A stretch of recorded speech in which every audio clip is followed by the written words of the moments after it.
Late High Noon Report with me, Pugs Moran. We do this show each and every day, Monday through Friday, noontime. What is it? Well, it's a rundown of all today's hot topics, current events, trends, whatever it is that people are talking about. I go through it early in the morning. I put it into a list, and then we show up here at 12 p.m. every Monday through Friday, and we go through it. And I just tell you why something is trending, why something's a headline. I give you my hot take, and we move on. One of the tenants, I got to say this just at the outset of today's show. One of the tenets of this show is that we don't do politics. This is a style of talk radio that I want to try and see come back, right? This is the way talk radio used to be. Doesn't matter who you voted for. You don't know who I grew up listening to dudes. I had no idea how they voted. Right now, suddenly we don't care. I don't care if you're blue. I don't care if you're red. We do non-divisive topics here, which is a lie because a lot of our topics are divisive. They're just not politically divisive. Now, why am I making such a big speech about this today? Well, because last night was the Republican convention, or not convention, debate, the first Republican debate. And I watched it last night. I watched it after our Radio Misfit show, which is the second stream that I do daily. That one comes on at 9 p.m. I don't do it daily. You know what I mean? Comes on at 9 p.m. Central Standard Time. And that's myself, James Parker, and E. After the show last night, I was like, oh, that's right. I recorded it. So I watched it. So I watched the GOP debate. And we're not going to do politics. We're not going to get into politics. But here's what we are going to do. Because if you're a longtime watcher, viewer, streamer, whatever we call you, of the supporter, thank you so much. We'll get to that in a minute. You know that there are a myriad of things that I am just terrible at. And I should not be anyone's go-to for advice on any number of things in this world. Look at me. But we have established over the last 2 years that there are two absolutes about me, two things that I am extremely good at. One, putt-putt golf. That's right. I have never been beaten in putt-putt golf. I can't explain it. I'm terrible at golf. I am so good. I am so good at putt-putt golf that decades from now, hundreds and hundreds of years, centuries from now, tribal elders will recite poetry about my accomplishments at mini golf. No, I'm good at mini golf. Okay, so what else am I good at? I know that's not right. There's no like pro mini golf league. There's nothing I can do with that. That's who I am. The other thing we know that I'm good at is sizing people up. I always have. Like, and I'm not talking about. Here's what my little like human radar is good at. I can pretty much tell within a couple of minutes. First of all, I know if you're a con because I can sniff that out right away. I just have everybody has this to a degree, but I really do think, because I've identified people who were cons like on day 1 and like on day 30, people come to me, do you know that guy's a con? I'm like, yeah, that's what I said the day you met him. Anyway, so utilizing that skill set, I don't know anything about these GOP contenders. I know Trump, I know him, right? We all know him, but he wasn't there. Right? Who do we know? I mean, I guess we know Pence, but do we even really know Pence? So here's what I did. I took copious notes, and I just want to run through my observations about each of these people. None of my observations have to do with party politics. None of them have to do with that. It's just me looking at a person and decide. So that's why I wanted to establish that early. Although this is not a political show, I do want to have a little bit of fun with these people. Some of the things that they said, some of the things that drove me nuts, and some of the tells that I discovered about these people. Tells that, the next time they're talking, look for them yourself and you'll see what I mean. All right. What else do I need to mention? That's right. Oh, that chat room's filling in. Hi, everybody. Sorry for being a little bit late today. It's landscaping day. And it's not only landscaping day, but it's landscaping, pay the landscapers day. So I had to be down. It took a little bit of time. There was money, and there was a whole thing that had to go down. I mean, it's all good. It was all good. It was nice. It was good, good business. Wasn't like you're chiseling me. It wasn't like that. It was cool. It just took a little bit of time. So I appreciate you waiting for me. 25 minutes. 25 minutes ain't that bad. We'll try and make that up on the back end because, as I say, this show starts at noon, but it goes till whenever we feel like we want to be done. All right, time to thank a couple of people. Producers of the show. That's right. Every day, this is a new thing that we're going to do. We're going to be telling you who is producing this show based on those that, well, tipped a little something, something yesterday. We had 2 more people yesterday. Thank you so much to Leslie for helping us out. And thank you to Charles. Thank you very much to Charles. Charles helped us out. So today's High Noon Report, executive produced by Leslie and Charles. I think Charles is Charles in, I don't know. Charles is a regular, a lot of you, thank you so much. A lot of you just like, on a schedule. You just tip your money chops on a schedule, and thank you so much. But I don't know. Is Charles a chat room guy? I don't know. Reach out to me, Charles, if you can in some way. I'd like to know if you're a chat room guy, because I'm fascinated with these people who tip and help out the show and help us keep doing this kind of talk radio, who aren't in the chat room. Because I really only think about the people in the chat room, because I sit here every day and I look at the people in the chat room. But there are people out there who are like listening on the Radio Misfits Network, or they're picking it up on YouTube later, or whatever it is. Facebook. I don't know how it works. I just know how to do it. So thank you. Thank you to both Charles and Leslie. A big round of applause for them. All right, what do you say? Let's get started with today's show. Here's how it works. We begin the show. I know I promised you that this show is about today's headlines, but we begin with a look back in time. We do a segment called Erstwhile on This Day, where we recall, I don't even know if that works, some of the events that have shaped this day, the previous episodes of August the 24th. That's what we look at. Then we go into birthdays, talk about people who were born on this day, and then people who died on this day. And we have a nice hearty debate as to whether or not they should burn in hell or, sing with the angels in heaven. That's how the show gets started. And then we move into the hot topics of today. So if you're with me, let's get started for this Thursday edition of the High Noon Report. I am Pugs Moran. It is August the 24th. August the 24th is the 236th day of the year. 129 more of these until the end of the year. What do you say we get started on a little thing I like to call Erstwhile on This Day? That's right. On this day, previous episodes, previously on August the 24th. On this day in 410, I don't even know why I'm mentioning this one. It just seems cool. Seems like a cool thing happened on this. On this day in 410, the Visigoths under King Alaric I pillage Rome. Yeah, you always hear about the Goths. When the Goths stormed, Rome started to fall. The Goths did it. Right? That's what they were, right? The Gothic era, the Visigoths. Okay, moving on. Whatever. They just seem like a cool, mysterious band of people who existed at one point in time. Dog is barking. Hold on. I forgot the dog was outside. Why was the dog outside, Pugs? The dog was outside because, remember, she was pinned in for a long time because it was landscaping day and all the landscapers were here. So I let the dog out just before we went on the air and I forgot. So hold on. Be right back. Yes. What do we do? Hold on, I got this thing. I always see it. I'm like, I should delete that. I never use that. There I go. I'm using it. The be right back sign. All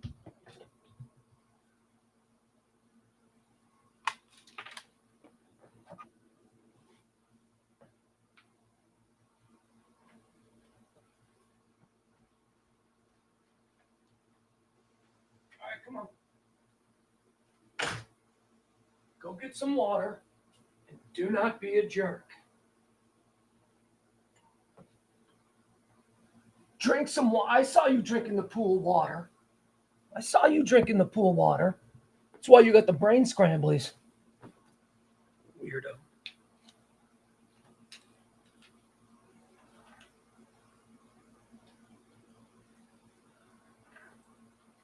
Lay down. Good girl. No, not there. That is not.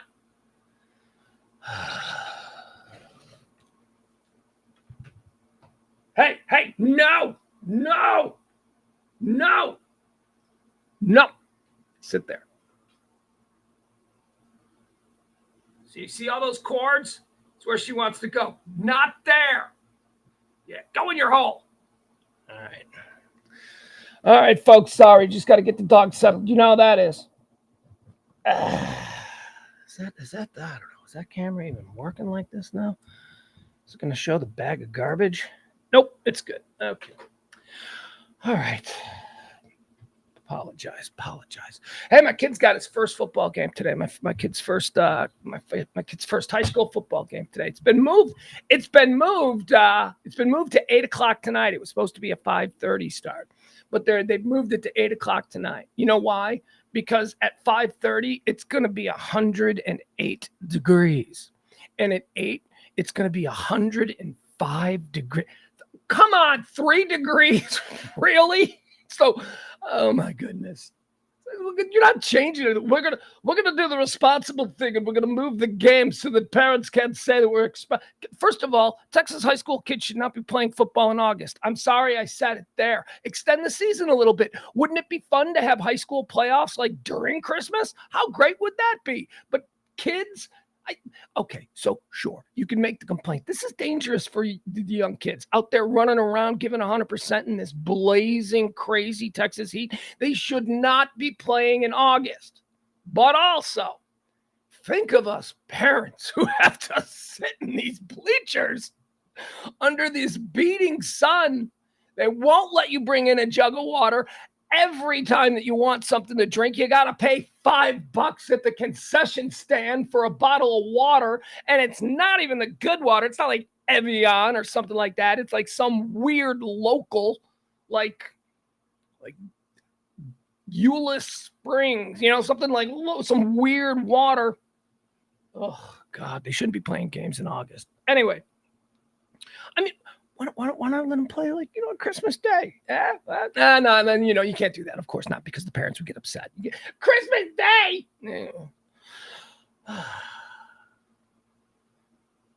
But yeah, that's what we're looking forward to tonight. All right, on this day in 410, the Visigoths sacked Rome. On this day in 1215, Pope Innocent issues a papal bull, declaring the Magna Carta invalid.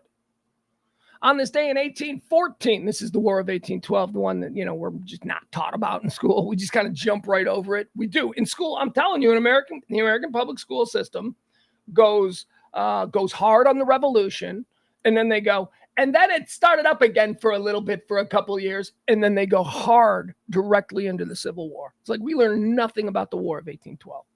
You got to go to college for that stuff, to learn that kind of stuff. Anyway, it was on this day in 1814 that the British troops began the burning of Washington. Huh? See what I don't know if you're putting this together yet, but we go through the previously on segment of the show because we're looking for rhythms, we're looking for patterns, we're looking for things that may. On this day in 410, the Goths sacked and burned Rome. On this day in 1814, the British troops sacked and burned Washington, D.C. See? Pattern. We got a pattern. Actually, I'll tell you ahead of time because I don't cover them. You know what the pattern is on this day? Natural disasters and earthquakes. I can't mention all the earthquakes. There's like 15 earthquakes a day, throughout the course of time. There's a bunch of them. But today there's like a whole bunch of earthquakes that happen. And hurricanes. And tornado outbreaks. So that's what I don't really mention the earth and the natural disasters unless it's a really big one, like the one I'll mention in a couple minutes. On this day in 1941, during the Holocaust, Adolf Hitler orders the cessation of Nazi Germany's systematic euthanasia program of the mentally ill. So it was on this day that Hitler went, all right, I'll stop killing retarded people. Yeah. Why did he do this? Because of public outcry. Had you ever considered this before? Had you ever thought that Hitler was actually a guy who responded to public outcry? Word got out that Hitler was, euthanizing mentally ill people as not being representative of the Aryan race. And there were mass protests in Berlin. And at a period here, I assume, Hitler started to get a little worried about, the stability of his power. So this was 1941. Hitler orders the cessation of euthanization of the mentally ill. On this, which, a lot of German citizens, and excuse me for my voice, because this is just how it's happening this week because of the air conditioning. A lot of German citizens say, or said after World War II, we didn't know. And, most people turn their nose up. Yes, you did. Okay, just because it wasn't like declared in the newspaper, came with a little card in the mail from the government that said, hey, here's what we're doing. You knew because people were talking about it. I mean, because right here's an example of mass protests in front of Hitler's Reichstag, wherever he hung out, mass protests. The population knew that they were euthanizing the mentally ill, and they had a problem with it, and Hitler stopped. Did that crowd, what else did they know? Because it plays historically, like obviously the population knew what was going on. They'd heard rumors, people were talking. Enough of them knew that they were killing the mentally ill. Now, for this group that was protesting, was that a bridge too far? Like, was this very same group that was out there going, Hitler, we demand you stop killing the mentally ill? Was this group like, yeah, but go ahead, keep going with the Jews. We get that. Like, is that, I don't know. But the fact that enough people protested the euthanization of mentally ill under Hitler, the fact that enough people protest suggests that people knew some of the stuff that was happening there. So don't give me this, oh, I didn't know. I was just proud of my country. Don't give me that. On this day in 1949, the treaty creating the North Atlantic Treaty Organization goes into effect. NATO, happy birthday, NATO! On this day in 1967, led by Abbie Hoffman, the Youth International Party. Oh, I love this story. In 1960s, Abbie Hoffman was a hippie. He was like one of these hippie leaders, and he did stunts. He did crazy stunts that, if only there was a TikTok, he'd have been huge. Abbie Hoffman on this day assembled a group of students from the Youth International Party, and they went to the New York Stock Exchange, and they went up into the viewing area, the bleachers that overhang the stock floor. A lot of people like to go there and watch the action on the floor below. And what is that action? Furious traders dialed in like robots into maximizing speed and the exchange of dollars. Money is made in the blink of an eye. Fortunes are lost just as easily. That's what's going on. So people gather in these viewing areas and they watch it. And you've seen it. It's the people going, buy, sell, I'll take two. It's like this crazy pandemonium. Well, it was on this day that Abbie Hoffman shut down the New York Stock Exchange. You know what he did? He had him and all of his students throw handfuls of $1 bills, just $1 bills down onto the trading floor. And all of these traders who were insanely greedy stopped with their important trades that were worth hundreds, thousands of dollars in the moment to go chase after this falling money. That is satire. Oh my God, that is a stunt. Well, so it was on this day Abbie Hoffman led the Youth International Party to temporarily disrupt trading at the New York Stock Exchange by throwing dollar bills from the viewing gallery, causing trading to cease as brokers scrambled and fought one another to grab them. Brilliant. That's brilliant social commentary there, Abbie Hoffman. He did a lot of sketchy stuff too, but that's funny. That's funny. On this day in 1981, Mark David Chapman is sentenced to 20 years to life in prison for murdering John Lennon. What's his deal? Where's he at? It's been over 20 years. If it 81, 91, 2001 would have been 20 years. Does Mark David Chapman come up for parole? Well, wait, if he was sentenced to 20 years to life, what does that mean? All right, that means if he doesn't die in 20 years, he gets out, right? Well, is he dead? Is Mark David Chapman dead? Hold on, let's see where he is. Talking about the guy who killed John Lennon. He's an American man who murdered English musician John Lennon as Lennon walked into the archway. Where is he now? Mental state assessment, guilty plea, sentencing hearing, imprisonment. Okay, let's see here. Chapman was imprisoned in Attica outside Buffalo, New York. What's the latest? On March 30th, 2022, he was transferred to the Greenhaven Correctional Facility in Beekman, New York. All right, so whatever. He's still in prison. I don't know how that works. It said right here that he got 20 years, and it's been more than 20 years since he did the thing. He's still in prison. Maybe he was a bad boy. What else do we have here? Okay, here we go. Here's the one natural disaster that I decided to mention because this is a big one. And on this day in 1992, Hurricane Andrew makes landfall in Homestead, Florida, as a Category 6 hurricane, causing up to $25 billion. And that's in 1992 dollars. 25 billion. That's hundreds of billions in today dollars. 25 billion in damages. Yeah, that's the big one. That's the big one that I like. The big hurricanes that I remember throughout time of my life are Hugo, Andrew, and Katrina.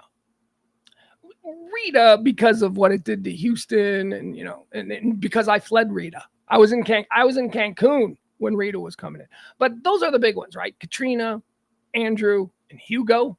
I don't even know if Hugo's that big, but Hugo, I remember. I think Hugo was big. Hurricane Hugo, that just rolls good. Hurricane Andrew wiped out Homestead. I remember, man, those pictures. Well, I mean, maybe the pictures aren't that shocking now because we have drone technology and we see after every incident, we always see a drone's eye view of, the devastation. But I remember that devastation, seeing that, like they had to fly a helicopter over, I guess. It was pretty crazy. Hurricane Andrew made landfall on this day in 1992. On this day in 2006, the International Astronomical Union, I'm going to make sure I pronounce that right. I did. Redefines the term planet. That's right. It was on this day in 2006 that Pluto was downgraded and is no longer considered a planet, but in fact a dwarf planet. Let's do some birthdays. All right. Wanam. Today is a birthday. Wanam for these people here. Born on this day in 1902, Carlo Gambino. That's right. Carlo Gambino, the Gambino crime family, namesake of it. Excuse me. What can I tell you about Carlo Gambino? Carlo Gambino was an immigrant from Italy, worked his way up, eventually gaining control of, I don't know what, the Lucchese family, which one of the families has done, one of the five families. No, actually, I think Charlie, Lucky, Luciano. Well, were the Gambinos the Lucianos? I'm trying to think of the origin, or like where, and I think it is. I think the origin of the Gambino crime family is the Lucky Luciano family. So, and then after Carlo Gambino, who, and by the way, that's the name that everyone thinks. The Gambinos aren't even the most powerful of the five families, but it's the cool one that I guess hip hop guys have somehow found ways to rhyme easier than the other names. So the Gambino, you know what it is? It's John Gotti, right? That's what it is, because he was the highest profile, because he was the flashiest, because the other real mobsters don't act like John Gotti. They're quiet, That's how his whole business is based on people not knowing what we are. And so you got the Gambino leader, John Gotti, back in the 80s and 90s, walking around like, yeah, this is what I do. Bad for business. Carlo Gambino, born on this day in 1902. Born on this day in 1934. Kenny Baker. You know Kenny Baker is? You love Kenny Baker. You don't even know you love Kenny Baker. Kenny Baker makes you go, oh, you don't even know who Kenny Baker is. And it's Kenny Baker's birthday. Chat room, who's Kenny Baker? You know what? I can't do this because of Google. Happy birthday, dwarf inside the R2-D2 costume. Yeah, Kenny Baker was R2-D2. Mm-hmm. All right, happy birthday to him. Happy birthday on this day. Okay, we're going to take a moment here. We're going to take a moment because we're going to time out because this is a good one. Every now and again, I like to talk about a dude. You know what I mean? Man, that guy's a dude. I love what that guy did. That guy just did whatever he did, whatever he wanted to do. He never got hemmed in. He was never boxed. He could do anything. Born on this day in 1938, a dude by the name of Mason Williams. Do you guys know who Mason Williams is? A lot of people don't, and that's okay. That's why we'll talk about it. I know I'm doing that thing that I always complain that Google does, where like they'll do a Google Doodle, but it's never anyone has ever heard of. And it's sort of like Google going, here's something I know that you don't, stupid, right? And then you feel stupid. You're like, oh, okay. And it's also always someone that it's like borderline whether or not they deserve this Google Doodle honor. It's like, really? The person who perfected popcorn? Really? You know what I mean? Oh, I get it. It's a Native American woman. It's like always, okay. So this is what I like to do with my dude series, where we stop and we focus on someone that isn't really a household name, but has accomplished some really cool feats in some very interesting ways. Mason Williams is that guy. Mason Williams, born on this day in 1938. Who is Mason Williams? What is Mason? Oh, well, here you go. You know what? Let me do this. Because some people think this is who he is.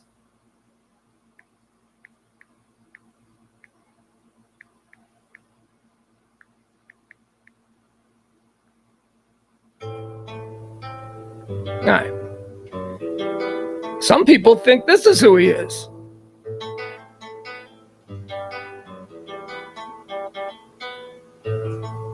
One of the world's masters of the classical guitar.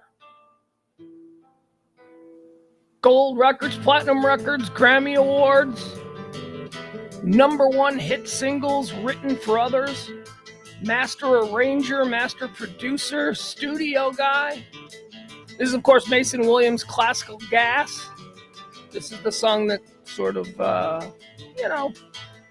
made him somebody that people went, wow, okay. All right, so that's all fun. We've covered that, but that ain't all he is. No, Mason Williams is also one of America's most respected comedy writers of the 1960s, 70s, and 80s. Here, let me put it to you this way. Let me make a comparison to who Mason Williams was in 1968 and somebody today who I'm also very impressed by.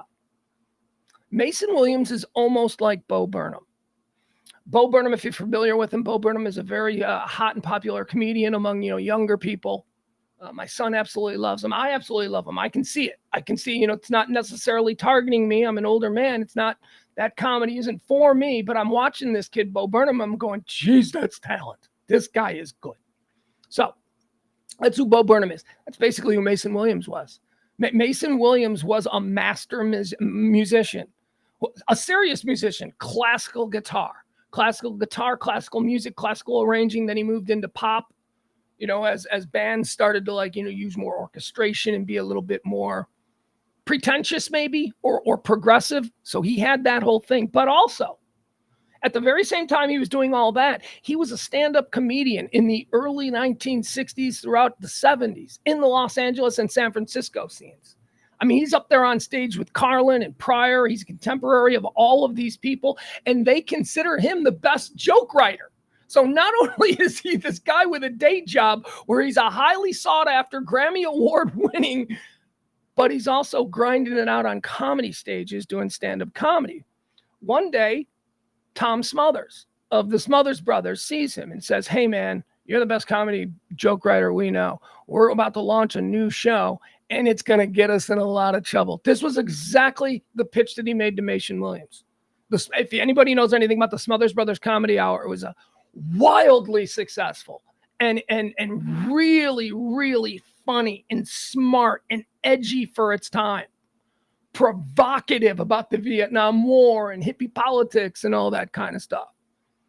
And, of course, canceled almost immediately. Like the CBS went, you can't be anti-American like that, because they used to make fun of the Vietnam War.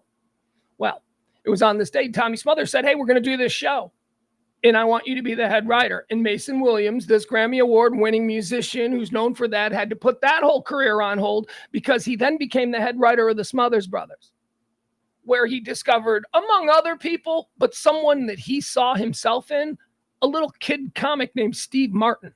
That's right. Ask Steve Martin about Mason Williams. Steve Martin will tell you, one of the most brilliant men that has ever walked the earth. He would go on to write movies and be a television script writer, script doctor. They used to say, when a show Sanford and Son had a script that didn't work, boom, suddenly, Mason Williams would go to the bathroom, and by the time he flushed, he would have like some classic episode of Sanford and Son or whatever it was. He was just really good at that stuff. He would then do something that was incredibly cool and principled. When Saturday Night Live in 1979 fired Lorne Michaels, if you remember the changeover, NBC said, the original cast is all leaving and Lorne Michaels has failed. We're getting rid of Lorne. They got rid of Lorne Michaels in 1980, and they brought in this NBC hatchet woman named Jane Damanian. Jane Damanian had zero credibility. They brought in a whole new cast, and everybody was gunning for Saturday Night Live. So NBC went and made a huge show of announcing, we've hired Mason Williams as our head writer. And everybody went, okay, that might be something. Mason Williams, born on this day in 1938, who we're talking about. Multiple Grammy Awards, classical gas, this guy. Head writer for the Smothers Brothers, as well as, he worked on Carol Burnett. He was also the head writer for almost every variety special that popped up on TV in the 70s. You know, whether it was the Glenn Campbell Hour, Shields and Yarnell. He was the guy who put the writer's room together for those. Okay, so where were we in his career? Saturday Night Live. So it's Saturday Night Live, and he's writing all of these things that are, you know, sort of like an extension of what the original Saturday Night Live writer's room was doing when they had people like Michael O'Donoghue and Annie Beats, you know, people like that. And NBC went, no, because at this point, NBC was trying to streamline Saturday Night Live into some commercially. They were trying to make it. Saturday Night Live was originally edgy, controversial, and provocative. And by the time it made a lot of money, and they wanted to keep it going, they thought the way to keep it going was to let NBC take it over, get rid of these insurgents like Lorne Michaels, and bring in their own people. And they were criticized. And so one of the ways that they tried to get some heat back on the show is bringing in Mason Williams. Mason Williams was promised he'd have total creative control. He lasted 3 episodes, 3 episodes into that, and he walked away. He's a principled guy. He's an incredible musician, and he's one of America's greatest comedy writers. Mason Williams is definitely a dude, and burying the lead, one of the reasons I decided to name my son Mason. That's right. There you go. Born on this day in 1938, Mason Williams.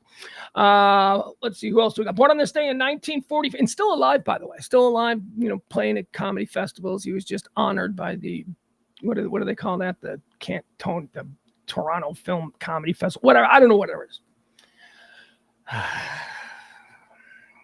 Happy birthday, Rocky Johnson. Do we know who Rocky Johnson is? Rocky Johnson is, he's Dwayne "The Rock" Johnson's dad, obviously. That's right, Rocky Johnson, Canadian wrestler, father of The Rock, born on this day in born on this day in 1944.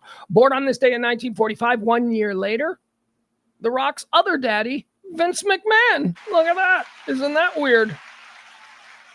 The Rock's real daddy and The Rock's professional daddy were both born on the same day. Must have been easy for him in gifts. Born on this day in 1947, Anne Archer, American actress and producer. Now, I mention Anne Archer not because she's a distinguished thespian of any note. I mention Anne Archer because she was the wife in, what was that movie? The Michael Douglas and Glenn Close movie? What's that movie called? Was I'm not going to be ignored. Whatever it is, you know the movie I'm talking about with the bunny boiler scene. You'll say it in the chat room. Anne Archer was Michael Douglas's wife that Michael Douglas was cheating on. Fatal Attraction. Thank you, Michael. Fatal Attraction. Anne Archer was Michael Douglas's wife, and Michael Douglas, the plot of Fatal Attraction, Michael Douglas had an affair with Glenn Close.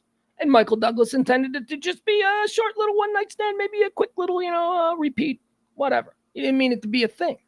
Glenn Close started stalking him. Glenn Close was the scorned girlfriend who made life miserable for happily married Michael. Well, the wife was Anne Archer. Everybody forgets that there was a third human being in that situation. I have not. Because here's what I remember during my first viewing of Fatal Attraction. I'm sitting there going, and I didn't know anything. I was a kid. I was probably like 17. I don't know how old I was, but I'm watching this movie. I'm watching Michael Douglas. I'm looking at Glenn Close, and I'm looking at Anne Archer, and I'm going, why is he cheating on this gorgeous woman? I mean, she's like the most milfy, perfect mom, wife. Why is he with Glenn Close? Because I'd never really thought of Glenn Close as someone sexual. And I didn't think she was sexy in this movie. Anne Archer Really cute. Happy birthday, Ann Archer. You never did anything else. But you're memorable as, the one that made everybody go, why is he cheating on his wife? This is something guys do. This is something that cheater guys do. Hugh Grant. Hugh Grant had Elizabeth English face, whatever her name is. Perkins. What is her name? Not Berkeley. Berkeley's the one from Showgirls in the high school show. Hurley. Hugh Grant's got Elizabeth Hurley at home, and he's stopping to pick up a crack hooker. I mean, ladies, with all due respect, it ain't you. I'm a guy, and I don't understand that either. I have no explanation for that kind of male behavior. Makes no sense. Let's see. Who else celebrating birthday today? Born on this day in 1958. Here's one of my favorite people. For no other reason than every time I think about him, I go, isn't that weird? Here is a guy who was probably as A-list as it came for about 5 years. This guy was in everything. This guy was a big movie star. And then suddenly he was nowhere. Like his career is over. And I ask you, it's his birthday today. When was the last time you saw Steve Guttenberg in anything? Steve Guttenberg was huge. Police Academy movies. Was he in Weekend at Bernie's? I don't know, maybe. But we know he was in Three Men and a Baby, Three Men and a Lady. I mean, Guttenberg was big. And then he just went away. It's like Steve Guttenberg doesn't get to have a career anymore. Born on this day in 1958, Steve Guttenberg. Born on this day in 1960, Cal Ripken Jr. Love Cal Ripken Jr. I'm an old baseball head, though. Okay. So do I do the Cal Ripken story? That there's a lot of Cal Ripken stories, but this is the absolute best Cal Ripken story. I love baseball legends. All right. So Cal Ripken's an Iron Man. Never missed a start. He played more games than anybody else in Major League Baseball. Lou Gehrig had the record. Cal Ripken was chomping at the bits. Cal Ripken was about to break the record. He had tied the record on the previous day, and the Baltimore Orioles were starting up a homestand, and they were happy. This was going to be the day that he was going to break the record. Because he hadn't missed a game in 8 years or whatever it is. They invite all kinds of people. They invite all kinds of dignitaries. It's going to be a big moment in Baltimore Orioles history, and certainly a big moment in Major League Baseball history, and certainly a big moment in Cal Ripken's history. So before the game started, there was a major power outage at the ballpark.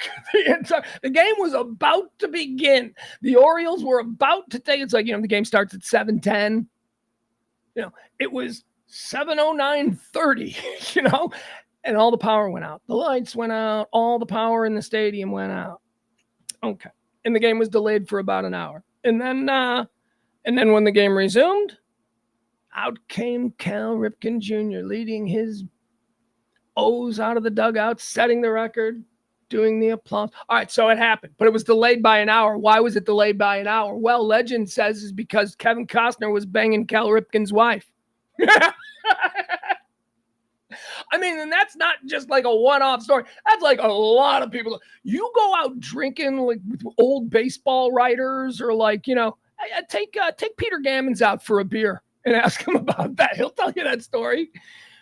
So Cal Ripken and Kevin Costner were friends. Kevin Costner had utilized Cal Ripken as sort of an advisor on all the baseball movies that Kevin Costner did. And Kevin Costner had came into town because his friend was going to break the record, and they were going to honor the record. And apparently Cal Ripken ended up having an affair with Cal Ripken's Jr.'s wife.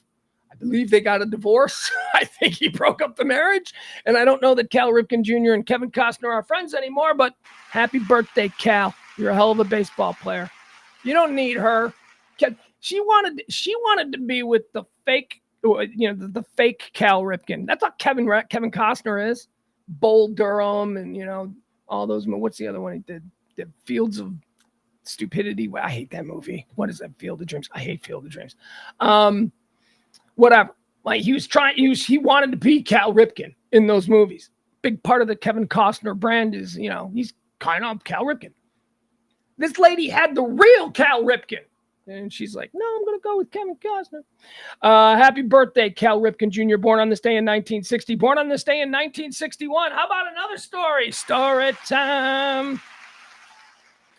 By the way, I've compiled a list of stories. Hold on, I'll give you guys an example of this.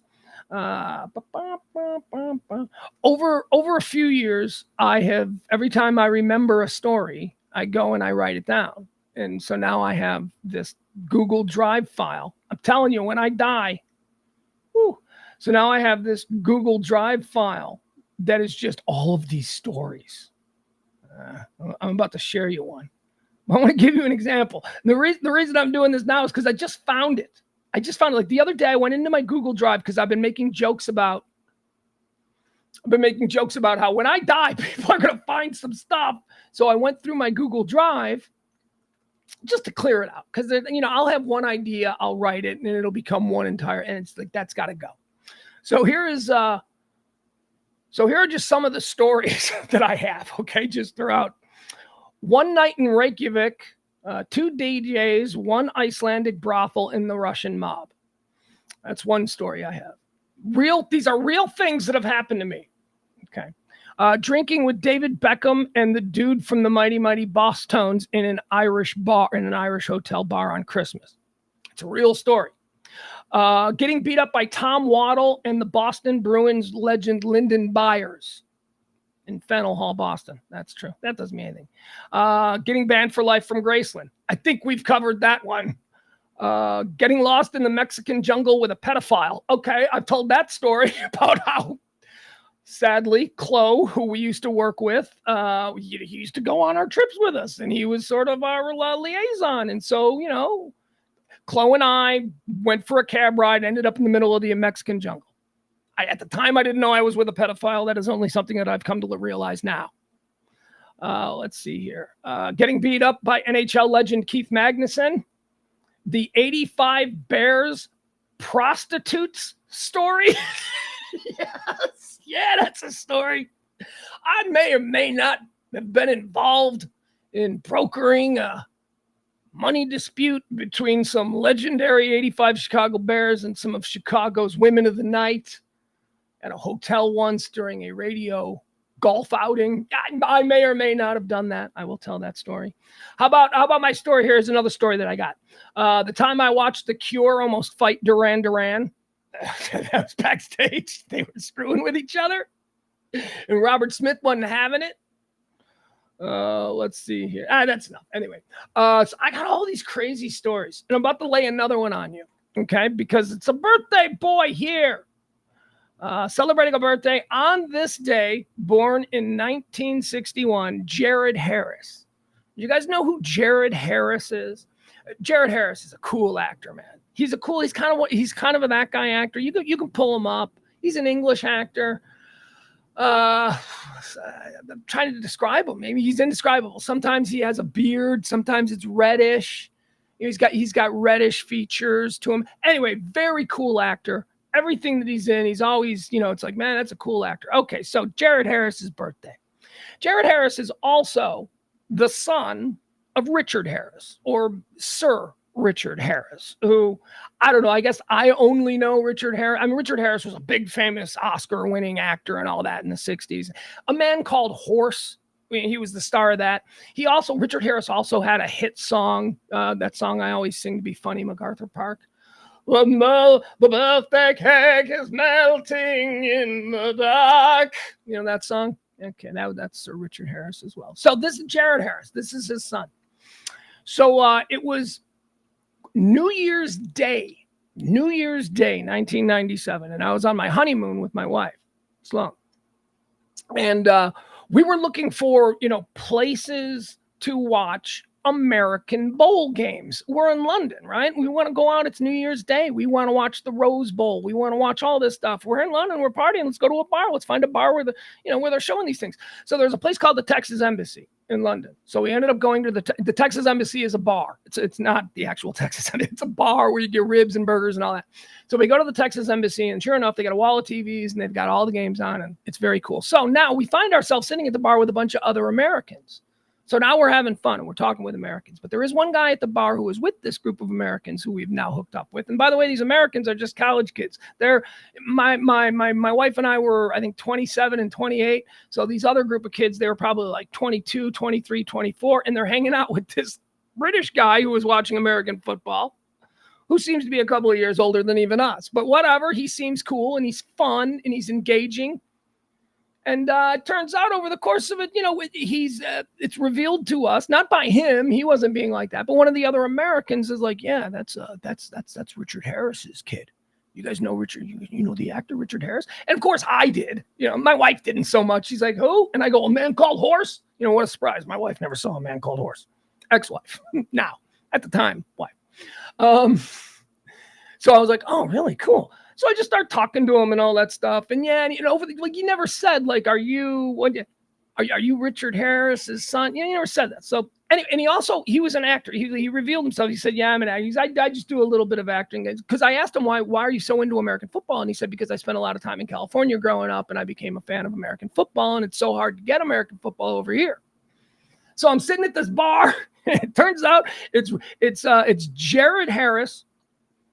And because of the time difference, I guess the Rose Bowl, and I want to say, is this the Desmond Howard Rose Bowl? It might have been. We wanted to see the Rose Bowl, but the bars were closing, time difference. So we weren't going to be able to watch the Rose Bowl. So Jared Harris, who is now like a big actor, back then he had probably just done a couple of things. He was a little actor or whatever, but now he's Jared Harris. But back then, he came up with an idea. He had friends at an American military base outside London, okay? And we could all get in cabs together. Now, there's a group of like 20 of us. Because the group has grown. It started out with this group of like 8 American college kids who were traveling across Europe and the son of Richard Harris. And then me and my wife got with them and then more people. So at the end of the night, when we're trying to figure out a way to watch the Michigan Rose Bowl game, I think it was Michigan USC, trying to figure out a way to watch the Michigan Rose Bowl game, Jared Harris suggests, why don't I call my friend at the American military base? They're certainly going to be watching it and they'll still be up. So we're like, that's awesome. So we're all wasted because we've been drinking all day. We pile into these British cabs that are these giant things, and we drive forever. Like just forever. And Jared was riding with us because we're a little bit older. They were kind of kids. I don't know. He was riding with us and he didn't know where he was going. And neither did the person in the cab. And we've got 2 cabs behind us filled with other people. And it is now like, I don't know, 1:00 in the morning in England. And we finally get to the military base and we're welcomed in by the American soldiers. And we sit and we watch that Rose Bowl with a bunch of U.S. soldiers, 20 or so American citizens in England at the time, and the son of Richard Harris, our birthday boy today, Jared Harris. There you go. Let's see here. Oh, also, just to be clear, he's really cool, man. He was really drunk. We were all really drunk. It's New Year's Day, right?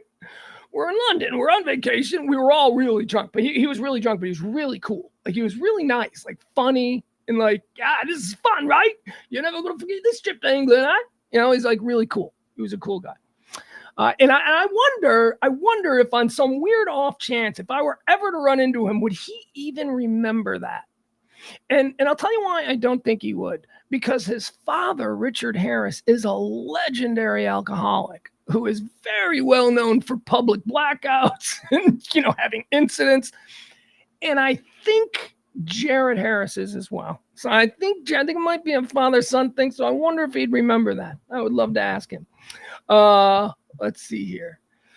Who else? Born on this day in 1962, Craig Kilborn.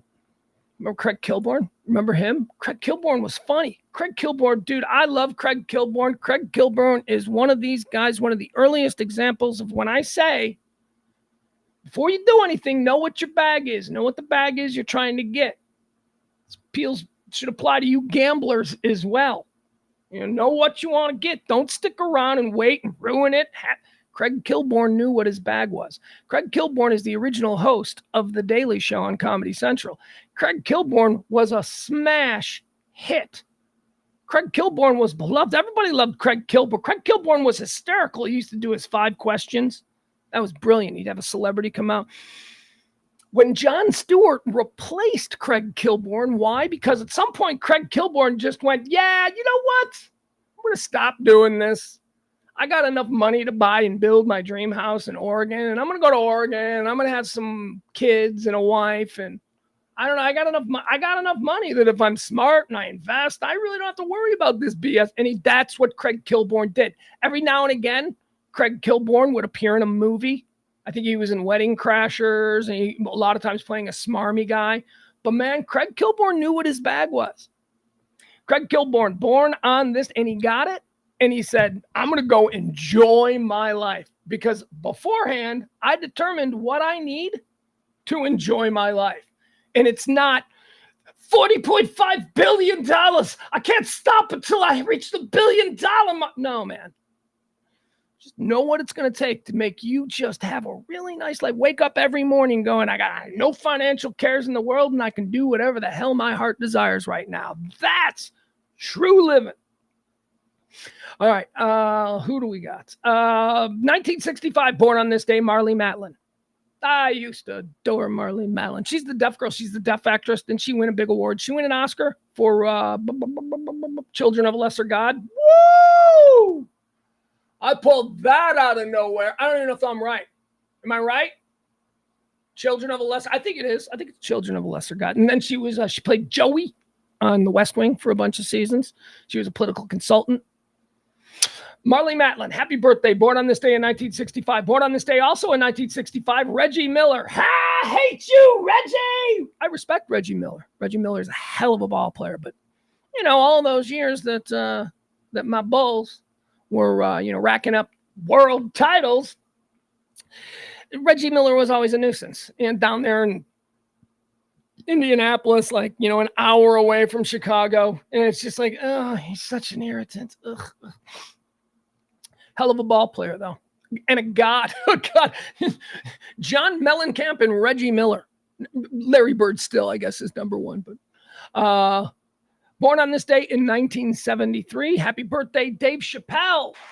Woo! I don't know if he is the greatest living comic mind in my estimation.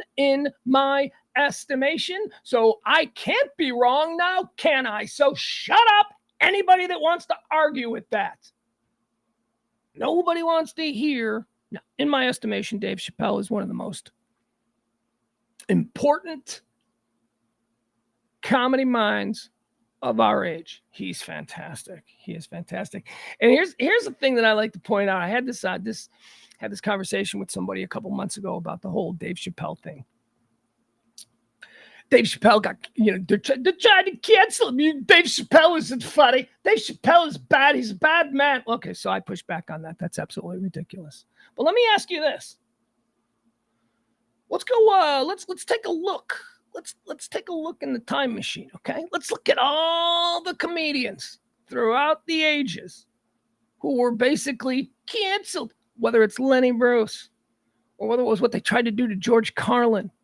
None of your material will ever be able to be played on broadcast American television because of your 7 dirty words bit.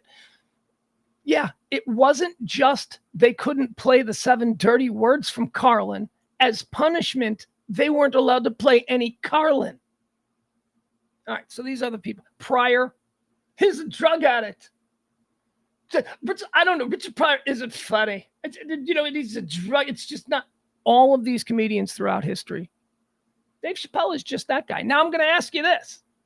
Who were those people in their day? Who were the people who were saying that against George Carlin? Who are the people that were trying to get Lenny Bruce thrown into jail? Who are the people? They were dorks. That's who. So yeah, you people, history has proven they were wrong and they were dorks. So all of these people that are like, Dave Chappelle, history's going to show us again. You're wrong, and you're a dork. Happy birthday, Dave Chappelle. Dave Chappelle is a brilliant comic mind. Comedy must be allowed to push every barrier that there is, because comedy is a way to have conversations about things. And without, why is that? Well, because comedy is inherently not serious. So there's nothing to get angry about. So comedy as a device, especially in the art of stand-up over the past, certainly the past 50 years, but there were some instances of this before. Comedy and the stuff that's discussed on comedy stage among comedians has always been the sort of stuff that moves society forward. And we have to have that. We have to have these challenging things. We have to have these people putting ideas out that some people just don't like. Okay, well, you know what? I'm sure there's a lot of people that don't like them, but you know what those people do? They just wait for the next joke. See, they just move on, because that's what comedy is, an endless cycle of trying things to bring joy, to bring mirth, to bring happiness, I mean, it is just, to me, it strikes me as one of the most disingenuous things to look at Dave Chappelle, look at his body of work, listen to all of the things you've heard him say over the years, and then go, he's a bigoted homophobe who hate. I mean, that is just absurd to me. He seems like a pretty good man. He seems like a wildly funny man who sometimes dances on the edge of what is socially and civilly acceptable. But that's what every comic has done from the minute they, threw up a microphone in front of a brick wall. It's just important. And I just, okay, let's not get into it. Anyway, support comic thought is all I'm saying. Support comic thought and encourage the conversation that comes after it. Happy birthday, Reggie. Happy birthday, Dave Chappelle. Born on this day in 1973. Born on this day in 1986, Arian Foster, former NFL running back. Now he's a podcaster and an actor. Arian Foster, I think I like him. I think he's hysterical. So happy birthday. Those have been the bana. Those have been birthdays. All right, let's move on to the people who have died on this day. We'll do this one really quick. We talk about people who have passed away, and then we decide heaven or hell, where did they go? How about dead on this day in 1804, Peggy Shippen. You guys know who Peggy Shippen is? Maybe not. If you had watched the AMC series Turn, Turn, was Turn good. I got to re-binge Turn. I've only seen Turn once all the way through. I need to re-binge Turn. Turn is the story of George Washington's espionage team. It's a true history of the American Revolution and the Kuiper Ring, the ring of spies who secretly answered only to George Washington and all of their deeds and the stuff that they did throughout the course of the Revolution. It is fantastic. If you've never seen Turn, Turn. So good. Turn. The imagery is like, it looks like a red coat, and then it's like, it says turn. It's like turncoats and all that stuff. It's really good. Really, really good. Anyway, Peggy Shippen is one of the characters in the show, and Peggy Shippen died on this day in 1804, and we're trying to determine whether or not Peggy Shippen goes to heaven or hell, and I just so happen to have an opinion on this because I've watched the show. Now, Peggy Shippen was the wife of Benedict Arnold. Peggy Shippen came from an incredibly well-connected and elite Philadelphia family, and Benedict Arnold basically just married her. Well, Benedict Arnold married her for two reasons. She was like the hottest chick in Philadelphia, but also she came with the added benefit of having a father who was incredibly wealthy. Now, Peggy Shippen's incredibly wealthy father was not a supporter of the revolution because Peggy Shippen's incredibly wealthy father made all his money doing business the British way. He was a loyalist. So I guess the big question is, Peggy Shippen heaven or hell? She's in hell. She was awful. She was the actress who they cast to play Peggy Shippen in Turn. Gorgeous. So beautiful. But her character as a human being. Oh my God, was she a bitch? She was the worst. Think of a mean girl, think of a 1776 mean girl who's married to Benedict Arnold. And again, I don't know how much of that is dramatized for the television show, but hey, for the purposes of this, that's what I know about Peggy Shippen. You're going to hell, lady, because you're mean. Yeah. What you did to Louisa, the slave? Oh, set a slave up to be killed because she did something and then she blamed it on a slave. Oh, yeah, Peggy, you're burning in hell. Dead on this day in 1998. Famed American actor, voiceover artist, someone who's near and dear to my heart. So you can guess which way I'm leaning. Dead on this day in 1998, E.G. Marshall. E.G. Marshall. Oh, my God. Oh, my God, you guys. Okay, so he's going to heaven. You guys have no say in this. He is absolutely going to heaven, bullet train to heaven, if I'm the guy that's, making these things up. And here's why. E.G. Marshall is a pivotal player in one of the rare family traditions that I have been able to carry on with my son. And that family tradition is at night, turning out all the lights, getting yourself in a comfortable spot, whether it's on a couch or on the floor with pillows, or whether or not, you're in bed or wherever it is, it doesn't matter. E.G. Marshall, after being a movie actor and a TV actor, he then for a number of years, probably about 20 years, was the host of a nightly radio show, and it was called the CBS Radio Mystery Theater. And here's what it is. He's the narrator. He would, every episode would start with him, and it would just be this incredible, sometimes like a Twilight Zone kind of story or whatever, but it was all spoken word. And the acting was all radio acting, like, the way it used to be in the 1940s, except these were being produced in the 70s. So I don't know. So good. My grandpa, when I was very little, and I remember this whole thing would have started because I would have been afraid to sleep somewhere or whatever. No, I know why. I know why. Because as a little kid, I would sleep like half. My grandma and grandpa slept in different bedrooms. Hey, they never got divorced. They just had separate bedrooms my whole life. So I would start out, grandma would go to bed really early. Yeah, that's what it was. Grandma would go to bed really early. So I would start out falling asleep with grandpa. Right. And grandpa and me would listen to E.G. Marshall and this, Radio Mystery Theater. Now, grandpa would eventually at some point start to snore and it would be awful. So I would have to go and then I'd go, then wake up with grandma, go to bed with grandpa, wake up with grandma. But this show, the CBS Radio Mystery Theater, is something that for years, even high school, when I was in high school in bed alone at home, I would listen to this. And now I regularly listen to this show with my son when my son is here. And he'll bring it up. He's like, dude, let's do some E.G. Marshall. So I'm like, yeah, all right, let's do some E.G. You want to do some E.G.? And because it turns out my son goes home and my son listens to these things every night before he goes to bed or while he falls asleep to them every night. They're all YouTube. Every single episode of the CBS Radio Mystery Theater that has ever been produced is available on YouTube.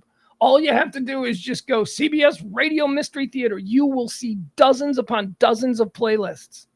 My son has gone through all of them. He's got his favorite ones. He's the one that suggested. He's like, you want to do a little E.G.? I'm like, yeah, okay, I can fall asleep to that. And he's like, I got a good one for you. And he's like a DJ with these stories. What do you want to hear about? You want to hear about somebody who might be an alien and he moved in next door? Or do you want to hear about a girl who turns into a cat? It's like he's got the whole... So yeah, E.G. Marshall died on this day in 1998. He's in heaven because he certainly brought me a lot of joy. Dead on this day in 2017, Jay Thomas. Y'all know who Jay Thomas is? Jay Thomas, and this is only something that I came to realize later in my life as I was a radio personality and was working in markets outside of Chicago. It's funny for me as a radio personality, like I grew up in a bubble of Chicago radio where it's like these people at Chicago radio were always presented to me as the absolute greatest that have ever lived. They're the best. Everybody else is half what they are. And we just, for some reason, we got this collection of the absolute, but that's how we thought. Yeah. My morning show phenom in Chicago, Jonathan Brandmeier, to me was like, he's the biggest in America. And then you learn that like, oh, wait, every city had one of those.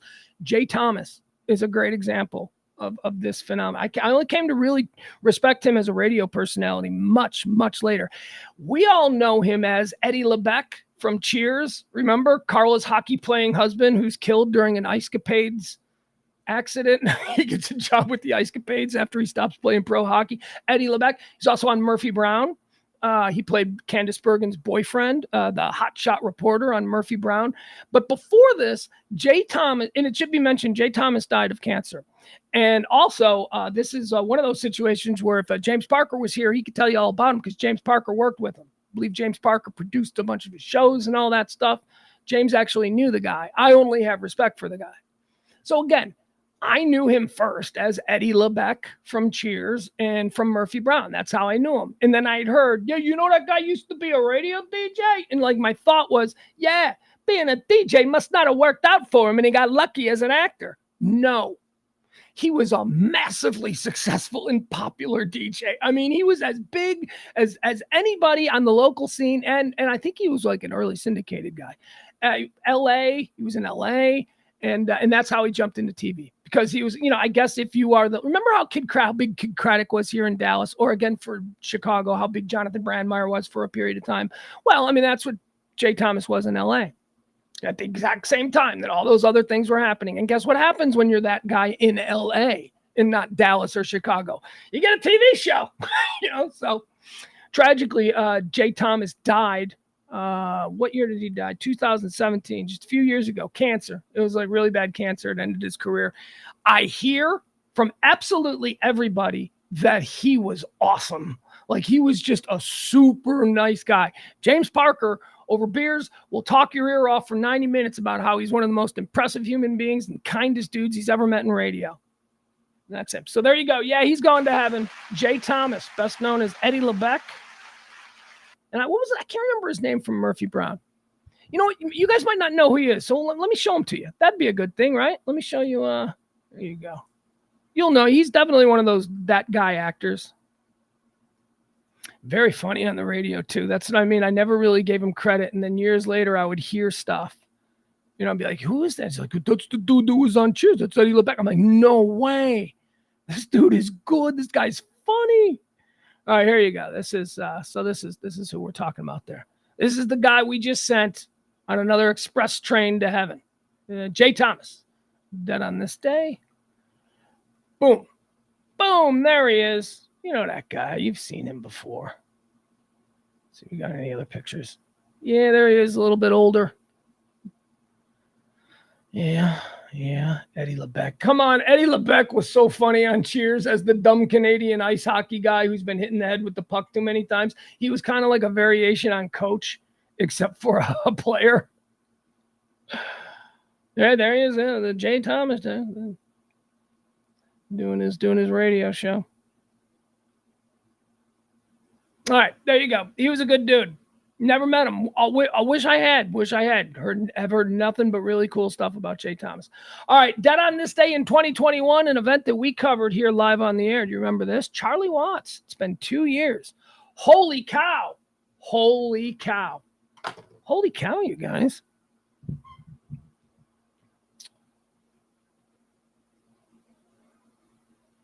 Have we crossed the Rubicon? Are we into our 3rd year? I don't know what the anniversary of the show is. I just know that we started it around this time 2 years ago. And I know that on the High Noon show, we not broke, but we were there when it broke. We were live streaming when the news that Rolling Stone drummer Charlie Watts had died broke. So that is 2 years ago today. And I know for a fact that wasn't the first show. Holy cow. Happy anniversary. Happy anniversary. That sounds like you know what? That sounds like maybe you had to tip the show as an anniversary gift. Look at it's desperate. That's what desperate people do. That's what I'm doing. All right, Charlie Watts, he's definitely in heaven. All right. Once again, I want to remind everybody, tip the show if you can. Thank you to today's executive producers of this here show. Today's executive producers, as we mentioned earlier, Charles N. and Leslie. Thank you, you guys. I'll leave that up on the bottom of the screen there. If you feel so inclined, drop a little something, help this show go. All right, let's move into the things people are talking about for today. What is trending? Okay, hold on. I don't need this. Get this. Don't need this. Oh, my goodness. Okay. Oh, God, the heat. All right, we're just going to start with the heat. Heat is still hot. It's happening in places that is usually not this hot. What is the current temperature here in North Texas? Remember, it's currently 105 degrees. It's 105 right now. What's our peak going to be here? Oh, you know what? It actually, you can't be telling me that are we peaking at 105 today? Is that all you got, Mother Nature? all you got in the tank for us is 105? Coward. Bring it. Tomorrow it's going to be hot. Yeah, look, today it's 105, tomorrow 106, Saturday 105, Sunday 106. And then again, we got to wait till Monday. We got to wait till Monday for it to get nice. And by nice, I mean 99. It says Monday, it'll be 99. All right. Hey, man, I'm just happy to see days under 100, right? Ugh. All right, so I don't know what's happening in the Midwest there. Maybe Jeff in the chat room. He's in the middle of Iowa. Maybe he can check in and give us a weather report. We'll figure out all that we need to figure out. My friends in Chicago are like, man, it's so hot. And it's like been 96 for a day. It's getting so hot, man. This sucks. Also, here's an interesting thing that I found talking to a buddy of mine. My friend has kids in the Naperville, Illinois school system. They're in the Naperville, Illinois school system. The parents were alerted to probably don't send their kids to school on the buses. And I had never considered this before. School buses in Illinois don't have air conditioning. There's no air. Do school buses in Texas have air conditioning? Because it's 96 degrees and they're telling parents if you can't drive your kid to school because the school buses don't have air conditioning, it's going to be 96 degrees. But we have school buses here in Texas as well. And I don't know, do school buses in Texas have air conditioning? Because these kids are going to school on 105, 110 degree days. And I don't know. I've never heard of parents being told, don't put your kid on Texas school buses because they don't have air conditioning. It's just an odd. Barney says they didn't have air conditioning when he was a kid. Yeah, not well. But again, see, Barney, this is the problem that I'm encountering. They didn't have them when I was a kid either, but I was a kid a long time ago. So, I mean, I don't know. Is that and I was a kid in the Midwest. So Barney's saying, Barney, I'm guessing, and I'm sorry to presume, but I'm guessing that you, well, I guess I don't know. Barney, where are you from? Where were you a kid? Heat is bad. All right, here, let me see if we got any breaking news here by putting on the TV. I don't like to put on the cable news or any of that stuff, but right now I think we got a big breaking news day, right? I should probably have this on and be watching. Trump, did he give himself up yet? Today's the day he's expected to turn himself in the Fulton County Courthouse. Yesterday was a big day. Yesterday we had, who'd we have? We had my crazy neighbor, Sidney Powell. Sidney Powell literally lives a couple blocks from me in this neighborhood. Like when I say like in this neighborhood, I don't mean in the same town, in the same county, in the same geographic region. No, I mean like she probably walks her dog past my house. Crazy Sidney Powell. The Trump lawyer that all the other Trump lawyers are like, that one's nuts. Yeah. All right, here we go. It only took about a minute today for CNN to come up. So they got Sidney Powell, they got Jenna Ellis, and they got Rudy Giuliani. They all got mug shots. You can find them if you want, but I don't play that game. We don't need to do that. So today it's Trump. Did Trump turn himself in yet? I don't know. Are we waiting? Whatever. There you go. That's your Trump news. We're moving on. How about some Prigozhin? I love this story. No indication that a missile. Breaking news, U.S. official, no indication that a missile downed Prigozhin's plane. So, Yevgeny Prigozhin, who's the head of the Wagner Group. The Wagner Group is a privatized army, sort of like Putin's little Frankenstein army. Putin sort of, spent a whole bunch of money on, he had like a private defense slush fund, building an army that was only loyal to him. And it was the Wagner Group. And this army basically justified its existence as being more than just Putin's personal army by being contract soldiers, by being mercenaries. So this group would be around the world. They're fighting different battles in Africa, South America, wherever. So that's what they are. Not any different than Blackwater, or I don't know whatever Blackwater is called now. But we have this here. There are these organizations. So Wagner is one of those. Now Wagner is originally it was made up almost exclusively former Russian and Eastern European special forces, guys with special training, Rangers and that whole thing. But since the war in Ukraine started, pretty much they say upwards of half of the entirety of the Wagner soldiers now, the Wagner mercenaries, are just criminals. They're just people who were in prison a year ago who were let go to come and fight in the war. So that's what the Wagner group is. Yevgeny Prigozhin was the leader of this group. And remember, this group was basically created to protect Putin should everything go haywire. Over the course of the war, and culminating 2 months ago, there have been some difficulties between the Russian high command, these are the generals waging the war, and Prigozhin, the head of this independent Putin's Frankenstein army. He hadn't been getting along with the regular army. And he felt, Prigozhin, that in some way, Putin was siding with these other generals over his advice as the leader of his Frankenstein army. This pissed off Prigozhin, and there was an incident where a bunch of the Wagner troops were killed. Now, we would call that here in America friendly fire, and maybe they do as well, but Prigozhin didn't want to hear any of it. And it was in this moment that Prigozhin had felt that Putin had turned on him and his men and his strategies and his abilities as one of his most trusted military advisors. And he turned them trunks towards Moscow, engaged in a number of battles with Russian regulars along the road, went through them like a hot knife through butter. This Wagner group was encroaching upon the outside. The suburbs of Moscow were about to fall. And then he turned around. Then he just said, okay, stop. He was going after Putin. Putin blinked.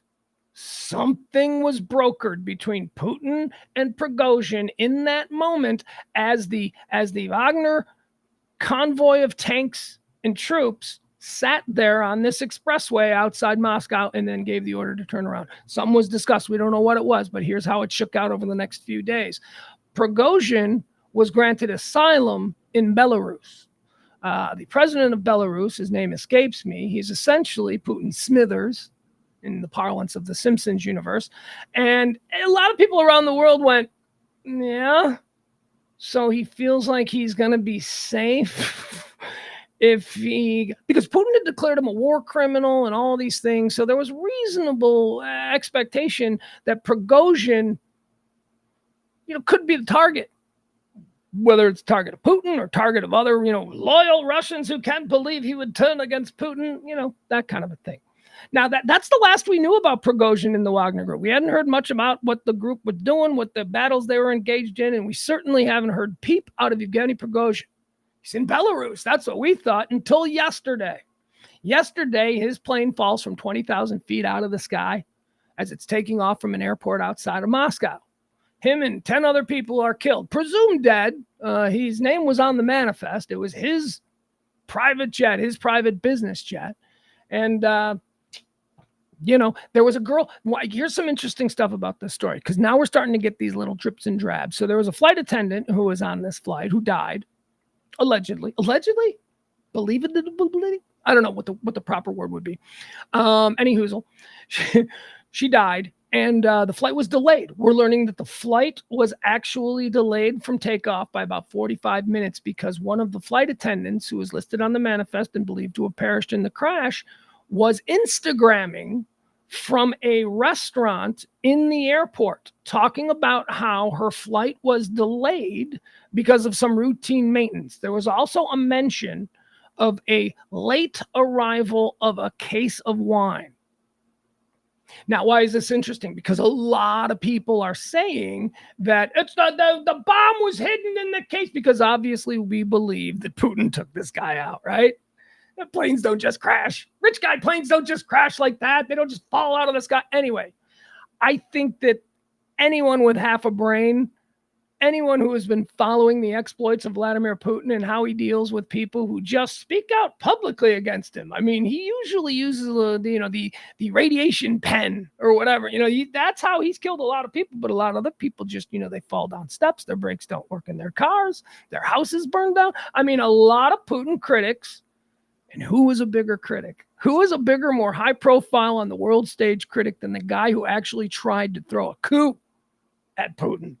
Come on, this guy. So we all know Putin killed him. Of course we did. Now the question is how, because there's a lot of people saying it was shut down by a missile. I don't know if that's true. I've seen the video from a number of different angles. I don't know. There's never a point where you're like, oh yeah, it was obviously shot. It's just a plane falling. That's all we see. People talking about the bomb being hidden inside the wine. Ooh, that's interesting. And now we do have a flight attendant Instagramming about how, and they brought in some wine that I wasn't supposed to be on the plane. That's probably not how she talked, because she was a hot Russian girl. Because the story that I read about that, it came with her Instagram pictures, and you can see why she's the flight attendant for Yevgeny Prigozhin on his private jet. You know, I'm sure there's a lot of grab ass going on up there. Russians, they don't do the whole Me Too thing. That's not Me Too, not a thing in Russia. Okay, so now let's move on to the second part of this. If I'm sitting here and I'm looking at the facts, I'm looking at what's happening here, and I'm going, hey, it's obvious that Putin killed him. I mean, it's obvious. So what must the remaining members, the remaining leadership of the Wagner Group be thinking? They just killed their leader. Their leader has been killed. Well, the Wagner Group is pissed. The Wagner Group being led now by, where is his name? Hold on. I'm going to find his name in this story. Anyway, he was Yevgeny Prigozhin's like second in command. He's also a general, and he's like no better than Prigozhin. And by the way, we should make this perfectly clear. Yevgeny Prigozhin is a monster, and he first burned on that field outside of Moscow. He is now burning in hell. This guy is look, in any other circumstance, you know, without the protection of Putin and without this military rank, this guy is a mass murderer. He's a serial killer. That's who Prigozhin was. So let's not shed any tears for him. It is interesting, though, because it's another depiction of how Vladimir Putin does business. You know, he's not a moral man. He is not a good human being. He doesn't have the best intentions. He will just murder you like a killer if you are in his way. Bomb in wine crate down Wagner plane as group issues chilling. Okay.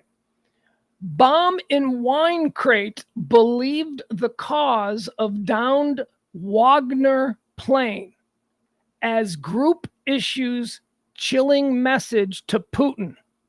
Quote, expect us. That's it. That's all they put out there. The official statement to the Russian government, to Vladimir Putin, on what they think of the death of their leader, Yevgeny Prigozhin, is expect us. Wagner Group boss Yevgeny Prigozhin has been presumed dead after his private jet went plummeting to the ground in a ball of fire yesterday, killing everyone on board. Let's see here. Military boss, 62. That dude was only 62 years old. He looks 80. 62? Oh, my God. All right, where's the Wagner stories? I want to find out more about them.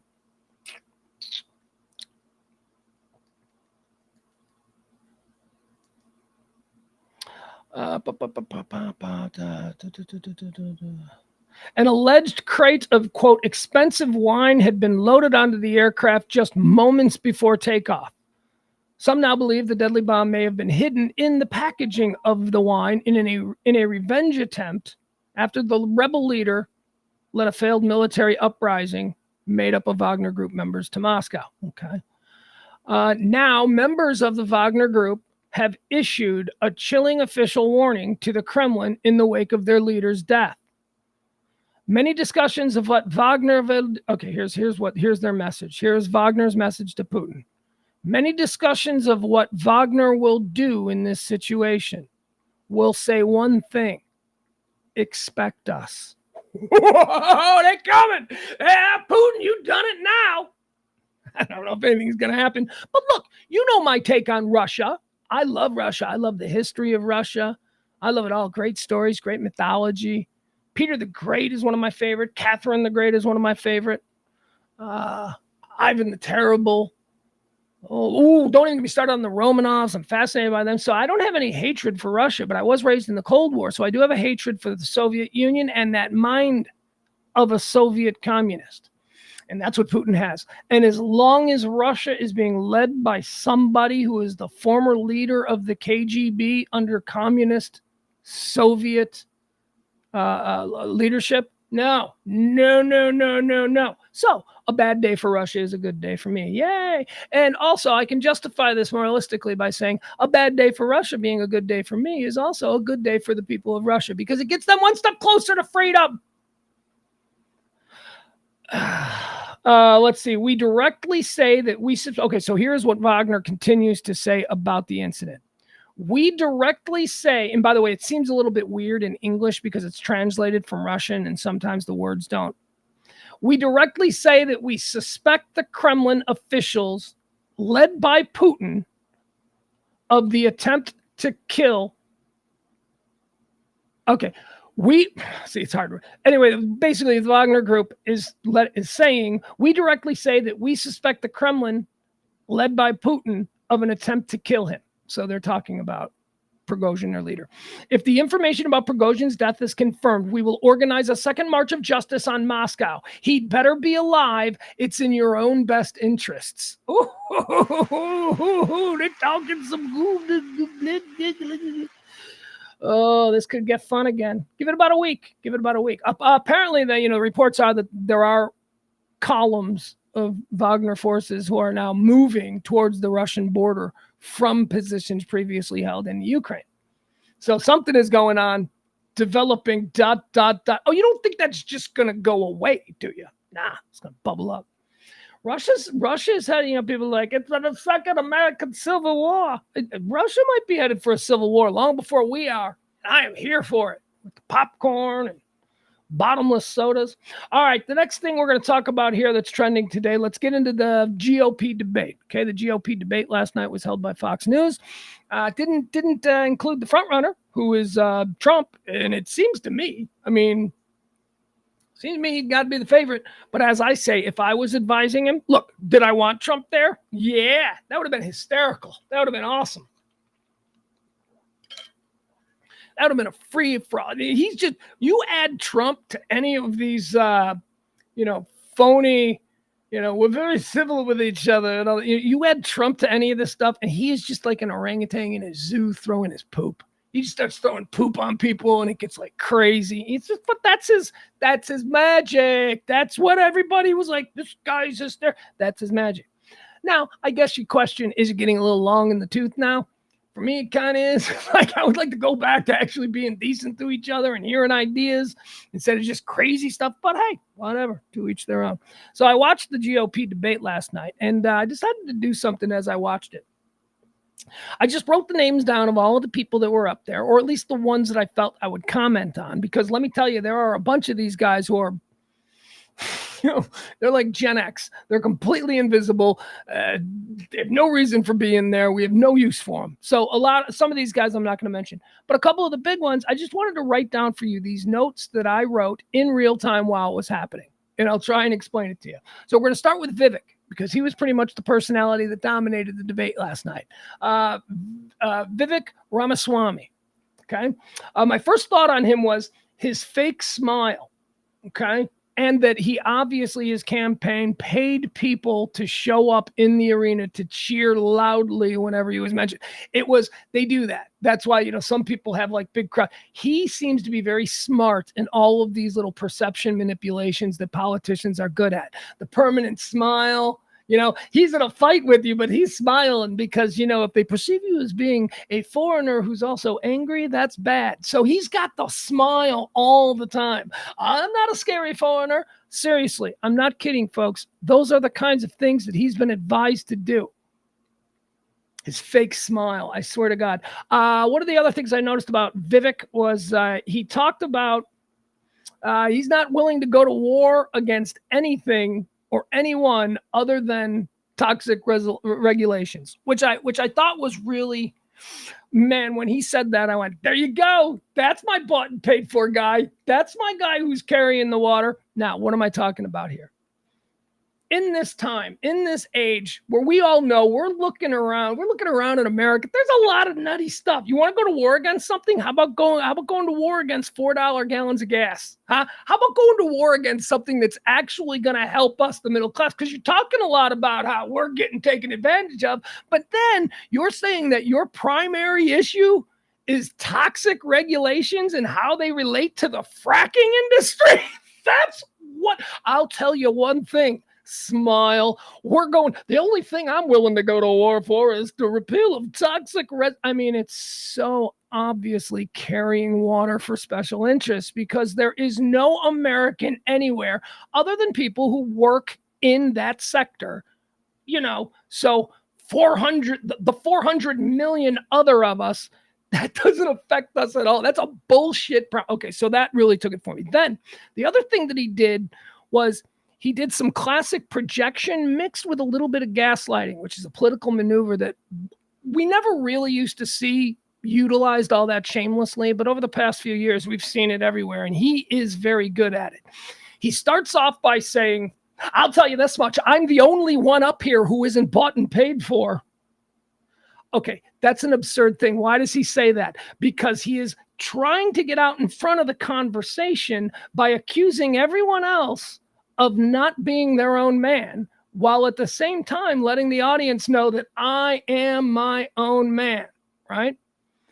He says that and then immediately goes into another rant where he begins carrying water for big Wall Street interests. But it's okay because he said just before, I'm the only one up here who isn't bought and paid for. And then he starts talking about something that suggests that, he's bought and paid for.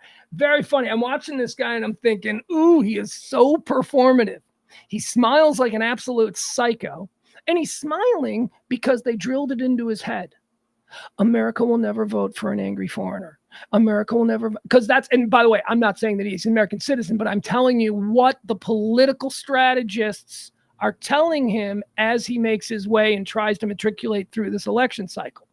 He is somebody of ethnic appearance, okay? And so that's what they're telling him because he's trying to appeal. He is trying to appeal to a base that has a contingent, not the entire base, but a contingent that really doesn't like people of color. That really doesn't. They may not be racist, but they're not going to vote for one of them people, right?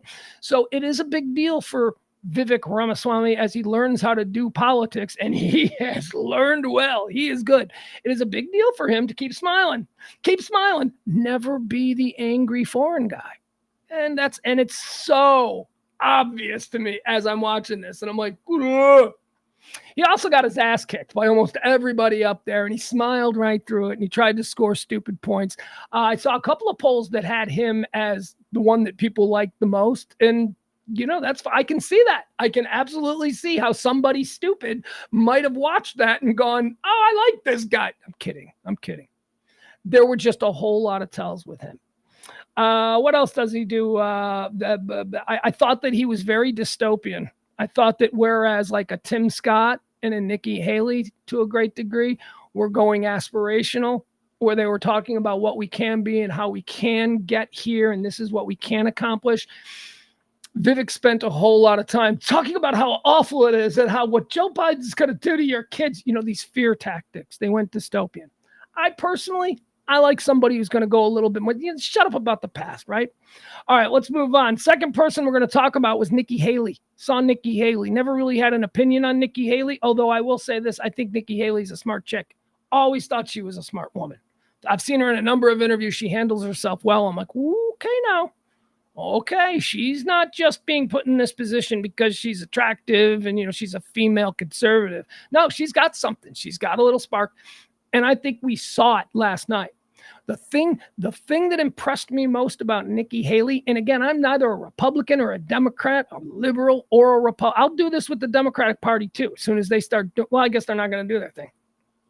That's not going to be a thing. I thought it was great that Nikki Haley from the very beginning tried to establish a baseline of honesty and truth. And how did she do this? She came firing right out at the very beginning, dispelling a whole bunch of myths about what Joe Biden is doing and what these Democrats are doing and what she called out from the very beginning. No, it was what we Republicans did. It's we Republicans who $7 billion or $7 trillion debt. It was we Republicans who led all of this aid for COVID. It wasn't Democrat. And she's right. She basically, and time again, any opportunity that she got to set the record straight. Now, if you really weren't paying attention to what she was doing, you might think, why is she a Republican saying good things about Democrats? Because that wasn't her point. She was trying to let other Republicans know. She's trying to let them know, look, you know, the dumb ones who scream about all of this stuff, you know, those people. Okay. She's trying to appeal to a lane of the Republican Party that knows both parties are corrupt. Okay, so here's what she said. My notes here in real time. Nikki Haley going hard on realities of current Republican and Democrat politics, pointing out how the GOP asked for $7 billion in earmarks, and on the very same bill, the Dems only asked for $2 billion. Nikki Haley, when she was asked, is climate change real? She says, yes, it is, but we are going about it the wrong way. Okay, I thought that was good. I thought her climate change stuff was good. And by the way, wrong side of history, you sons of bitches. Just about every one of your Republican people were up there going, yeah, climate change is real. I mean, you guys have been programmed for 20 years by big special interests. And I'm not talking about you guys. I'm talking about, our grandparents or whoever who have been sitting in front of Fox News or whatever it is going, that's just being made up by scientists. No, of course, now it's pretty much consensus. Of course, climate change is real. But we've moved the goalposts. So now the argument is it caused by humans? But, okay, are you done? Are you done being stupid like a whole bunch of you were in the 90s when you were like, that's just one of them there liberal made-ups? Stupids. Stop it. This is why we're in the shitter now. Look, by the way, the horse is out of the barn. Too late. No, the world's going to go off a cliff at some point in the next 100, 200, 500,000 years. I don't know. But they tell us we're past the point of no return. We can't fix it now. All we can do is manage the situation. But now you got the Republicans, like all of them were like, of course climate change is real. Of course it is. And then they'd go into, but the liberal Democrats are, then they'd go into the politics of it. But it is fascinating. It is fascinating that now in 2023, the vast majority of them are like trying to slide in like, yeah, of course it's real. Like you hadn't just spent the last 30 years going, it ain't real. Politics, man. We've been duped by both sides. Never forget it. Nikki Haley pointing out how the GOP asked for $7 billion, but is climate change real? I liked her answer here. She says, we are going about it wrong. I happen to agree with that. Her point was that instead of all of these stifling regulations that stop the emergence of green business, maybe we should be focused on negotiations with India and China about getting them to sort of cut their, emissions down and all that. That would do a much greater thing for the whole world and the global community if we could just get them guys on board. But they ain't on board, and we've never had any interest in turning that into a point of negotiation between us and them. So what we do instead is that, we make it nearly impossible for somebody to start a solar panel installation business. And Nikki Haley is absolutely right. Yes, climate change is real. And no, we have not been going about it correctly. The liberal way has let us down. So I thought that was good. I also appreciated her position on abortion. She was asked directly, the only woman up there, she was asked directly about her status on abortion. She declared herself as pro-life, but then went on to say that it's not a federal issue. Okay, good. She's getting out of it. And then she went on to talk about women and their body and all that. She's trying now, granted, Nikki Haley could be really dangerous if she got into the general election against a guy like Joe Biden and was able to convince suburban soccer moms that although she is pro-life, she is there for them and their choice. That is a tightrope, and I thought Nikki last night did a pretty interesting job of making me go. At the end of it, I went, huh?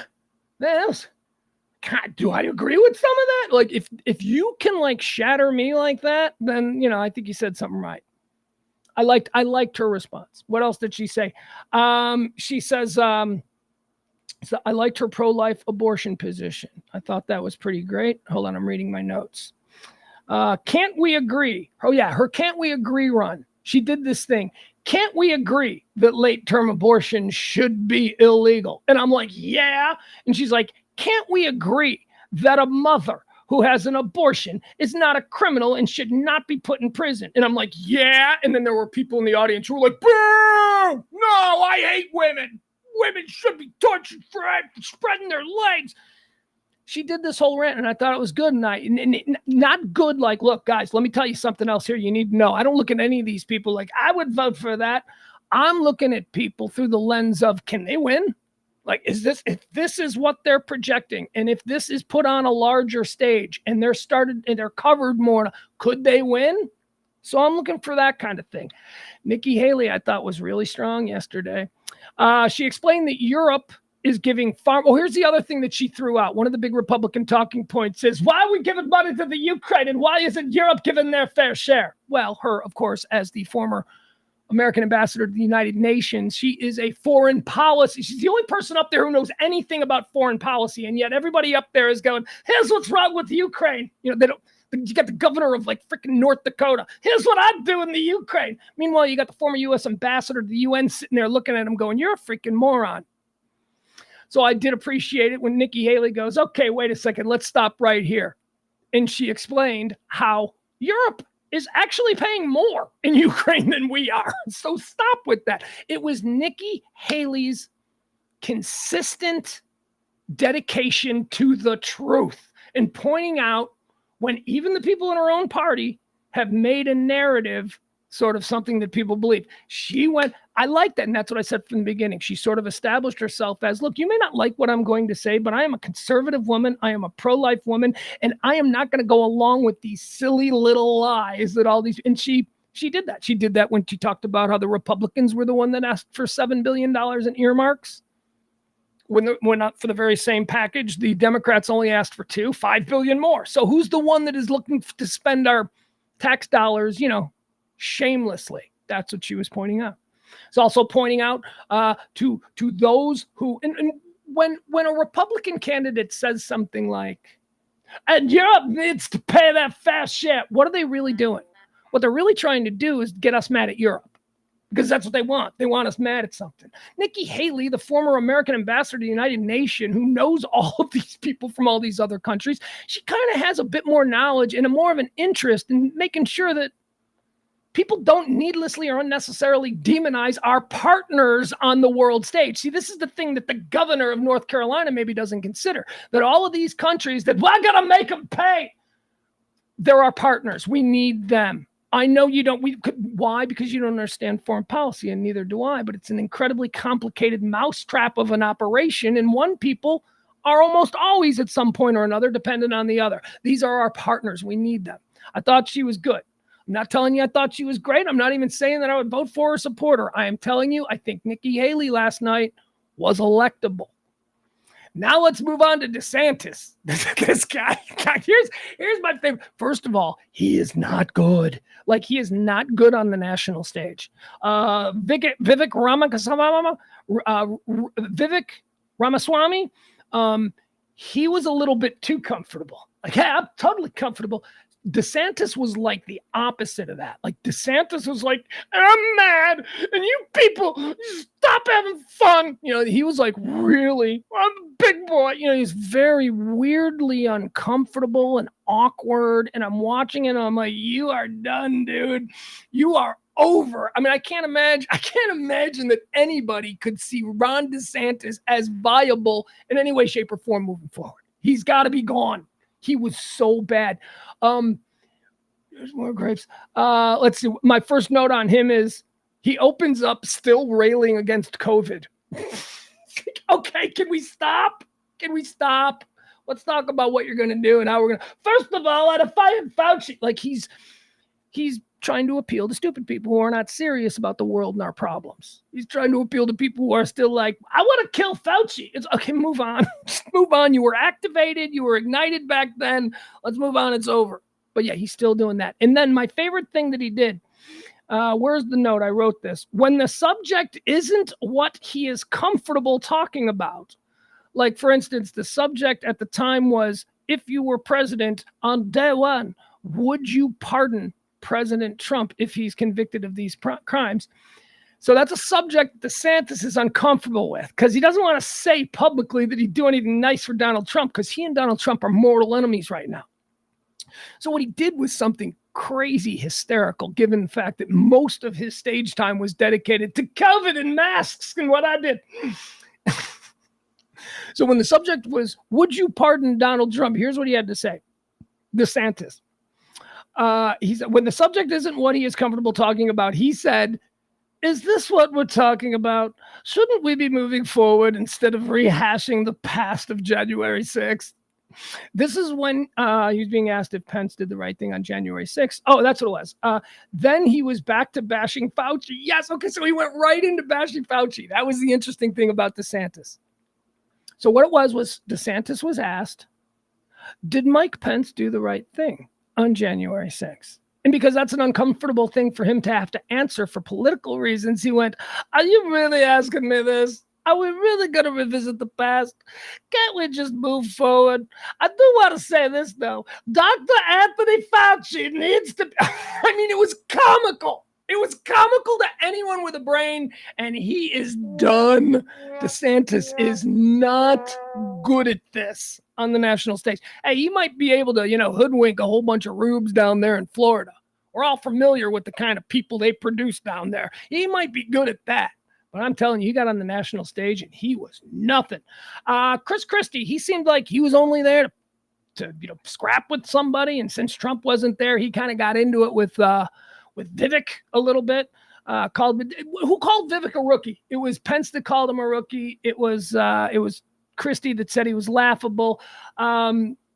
Christie, I like Chris Christie. I mean, I like him as a dude. He seems like a fun guy. Like if you were going to drink with somebody, he seems like the only guy I'd like to have a beer with.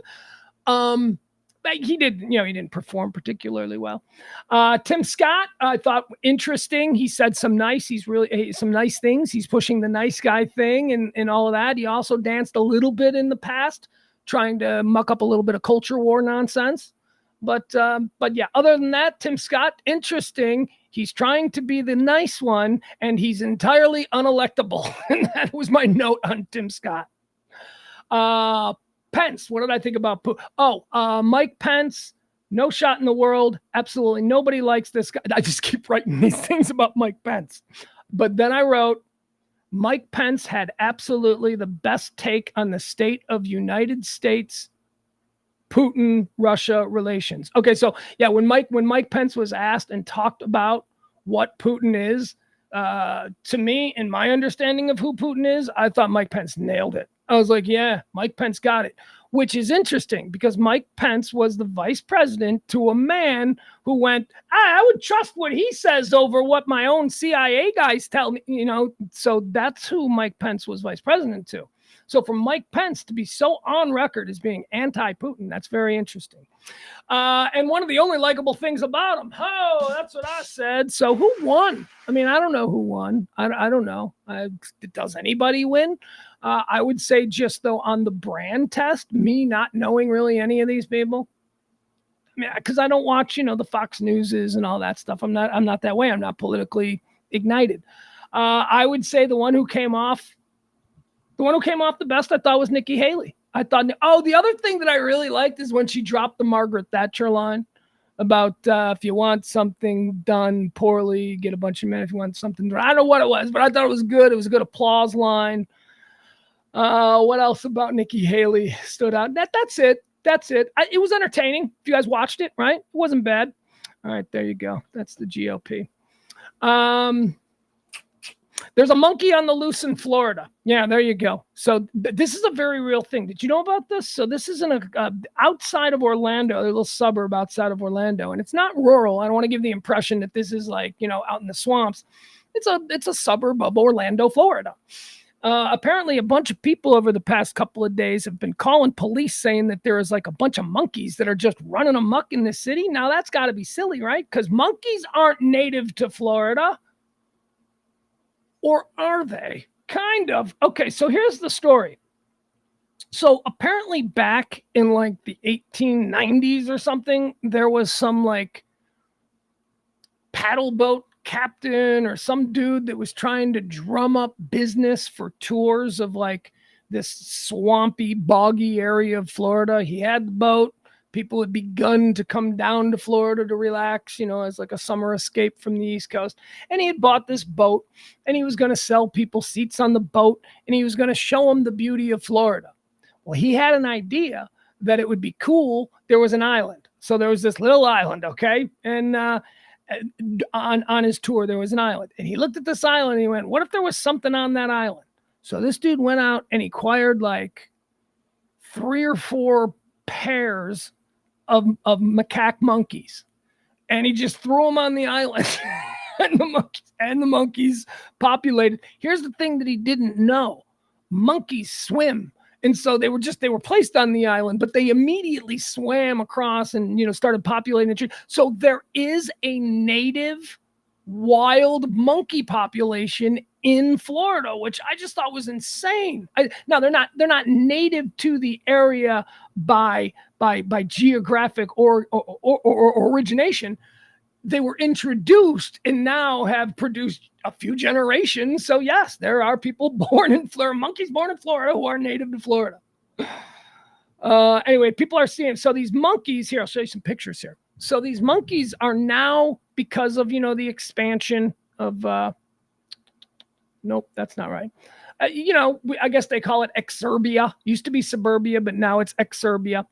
Whereas the suburbs, once rural towns are now, have shopping malls and 4 high schools and all of that. So as this happens, wildlife and things that have been in those areas for a period of time, they start to intermingle with human beings. And that's what we've got going on in Florida. Here, let me show you these pictures. So this is behind a Popeyes chicken. Apparently they really love the chicken at Popeyes. So a bunch of the monkeys. One of the quotes from the stories is, I knew there was more than one, which I thought was funny because people were seeing monkeys. Like someone would call the police and say, I saw a monkey. And then they'd say, describe it. And they'd describe the monkey. And then they'd take the report. And then somebody else would call and go, I saw a monkey. And then they'd describe it. And they'd describe a different monkey. So the police were like, how many monkeys do we have? Apparently there's a whole tribe of them. And they're now coming into the neighborhoods. So Florida's going to be like, what is that? Mumbai, where they have all the monkey issues because the monkeys run the streets. Monkeys steal puppies. Here. All right. Oh, for crying out loud. Nope. Let's try this.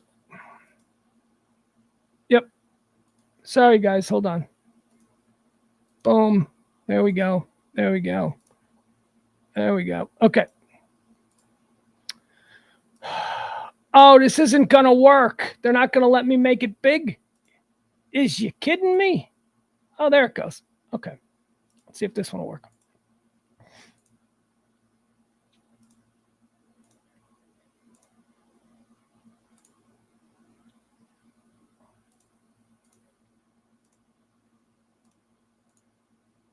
Is that bigger? Yeah, there it is. All right. Can you guys see that? I don't know if you can see that. All right. So it's a monkey. It's a big one. It's a big. Oh, there's another monkey. Then there's monkeys in Florida. People are freaking out. There he is. Look at this. This little guy's climbing the hill. Here's the story as it's been reported down there. Okay. Yeah, I gotcha. Strange things occasionally happen at a fast food joint, but a large monkey has been seen hanging out in the dumpster of a fried chicken restaurant in Florida. The sighting happened around 9 a.m. on Wednesday in Orange City, and Popeye's crew manager, Kimberly Biolbos, isn't that a type of monkey? Isn't that like a Biolbo? Isn't it, sir? I'm not kidding. Isn't that like the name of a monkey? She says, I look over and I'm like, wait, is that real? This can't be possible. That's a monkey, she said. This is the weirdest thing I've ever seen. Not only working here, in my entire life. And she had to say that because she works at a Popeyes. And as you can imagine, there's some crazy things at Popeyes. All right, there you go. Anyway, a bunch of monkeys are now moving into the community. And they're just going to have to deal with it. Actually, here, it's funny, right? Because it's like, that's so weird. But it's not funny because they're probably the most aggressive of all of the predators that you can find in Florida. Snakes are not going to rip your face off. Oh, my point is this: you can avoid a snake, but if a monkey decides, hey, what's in the bag? You're walking down the street with a bag of donuts, and if the monkey's like, you know what I mean? Monkeys are a little smarter than alligators, is what I'm saying. I don't know that an alligator would see me walking down the street with a bag of donuts and go, I'm going to chase that guy down and eat him because I'm pretty sure there's some sweet confectionaries in that bag. I don't think an alligator is doing that. I think a monkey might. I think a monkey might see me and go, what's in the bag? Don't trust the monkeys. I've been telling you people this for how many years now on the radio? Partner Kelly and I used to have a daily story about why we should not trust the monkeys. Look, I know, I'm a child. I grew up in the 70s. Planet of the Apes was my favorite documentary. Let's see here. What else do we have? Oh, how about a story here locally? Sam Williams. All right, little story for you. It's Cowboy story. Cowboy. How about them Cowboys? Sam Williams, Dallas Cowboy, second rounder. Hey, Mark Meadows turned himself in. All right. They're showing Mark Meadows. Mark Meadows was forced to get former White House chief of staff. Mark Meadows, there was some wrangling. Oh, I need to be tried in Washington because I'm a federal. That whole thing he tried to pull, whatever. Mark Meadows has been mugshot today. Cowboys defensive end Sam Williams. What is he? Second round draft pick. Where's he from? I don't even know where he's from. He was pretty good last year, though. I mean, I remember thinking, it was the Sam Williams guy. And my kid's like, hey, he's new. That was last year. So, nice little developing defensive end for the Dallas Cowboys, Sam Williams. He was arrested. Frisco police arrest Cowboys defensive end Sam Williams. Frisco police confirmed that Williams, a second-year player for the Cowboys, was arrested on 2 charges. Are you ready? He was charged with, his charges are possession of a controlled substance under 1 gram and unlawfully carrying a weapon, according to records. All right, so he had weed. And from what I'm hearing, he had a weed pen, like a weed vape pen or something. The controlled substance charge is a state jail felony. He had weed. Do you know the kind of damage he could do with weed? He must go to jail. The gun charge, however, in the state of Texas is a misdemeanor. They found a vape pen with weed.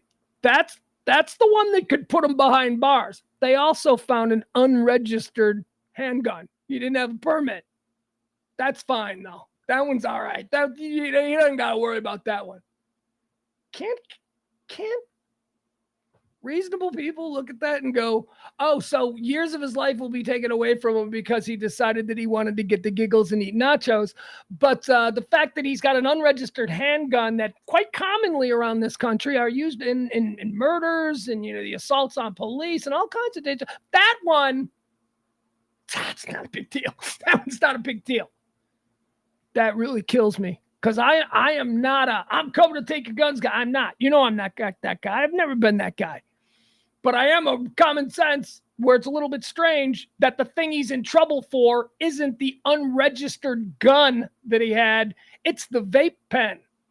That's what he's in trouble for. That's what he's looking. That's the felony. Whew. Oh, sure. We're serious people. We're serious people. Of course we are.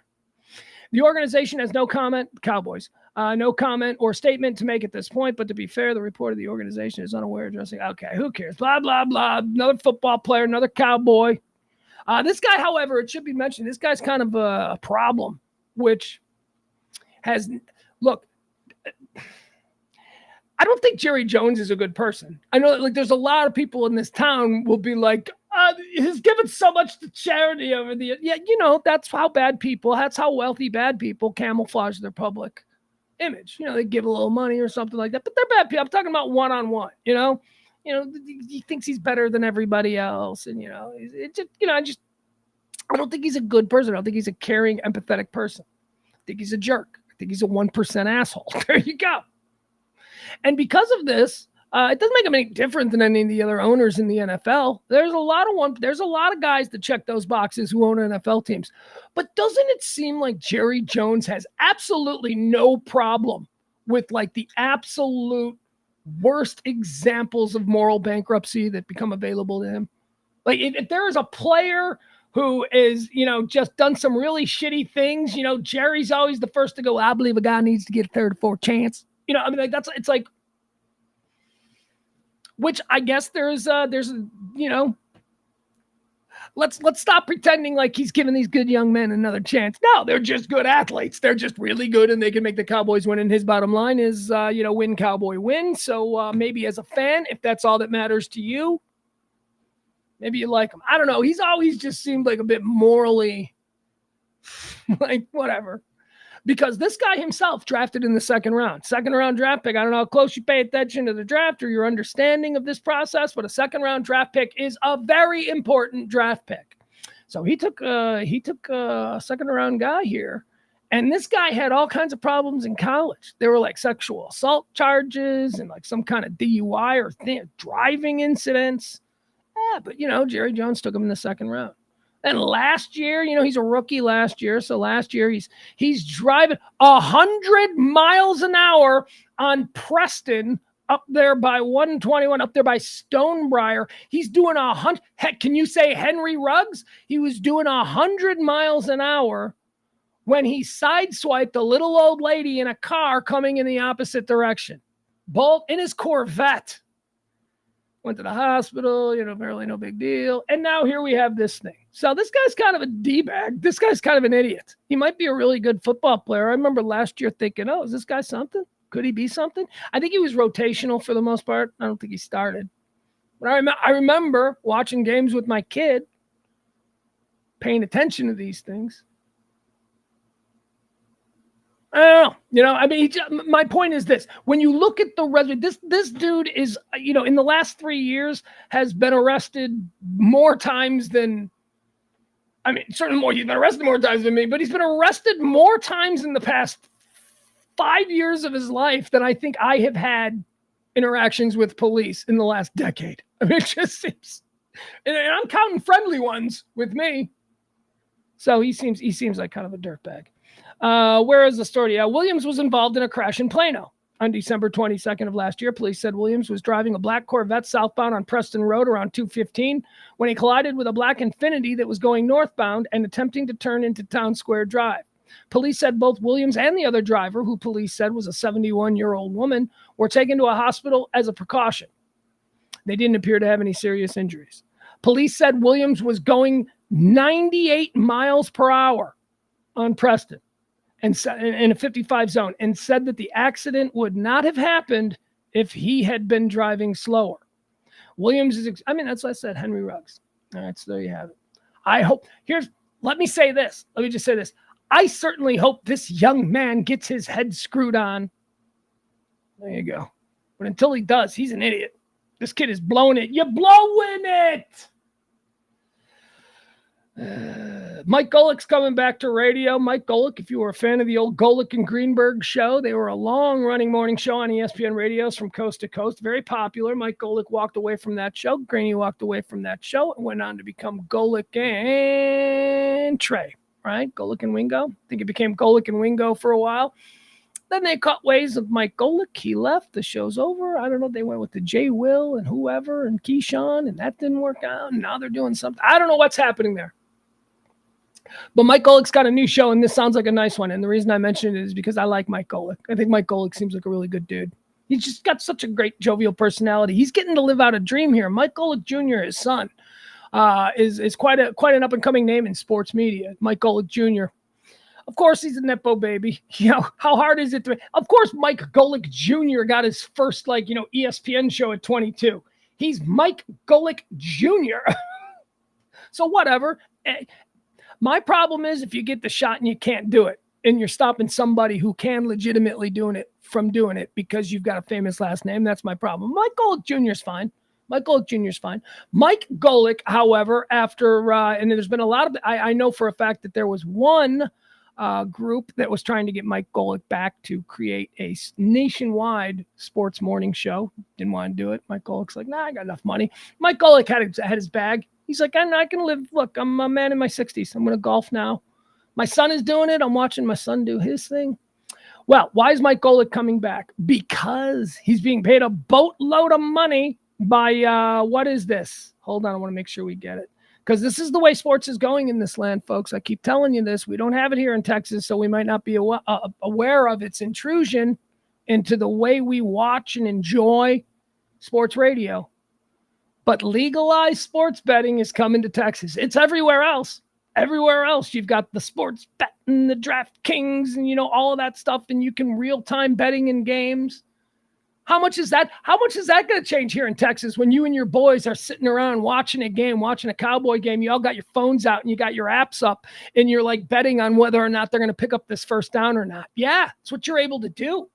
You're able to bet like instantly in real time as games go. It's crazy. It has completely ruined sports appreciation in Chicago.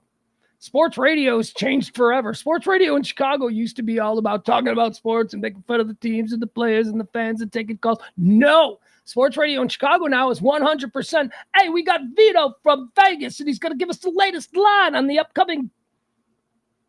It's not my thing, man. I hate it. But I understand why they're doing it, because the points bets and, the DraftKings and all these things. These organizations are making sports radio the most profitable format in American broadcasting by far.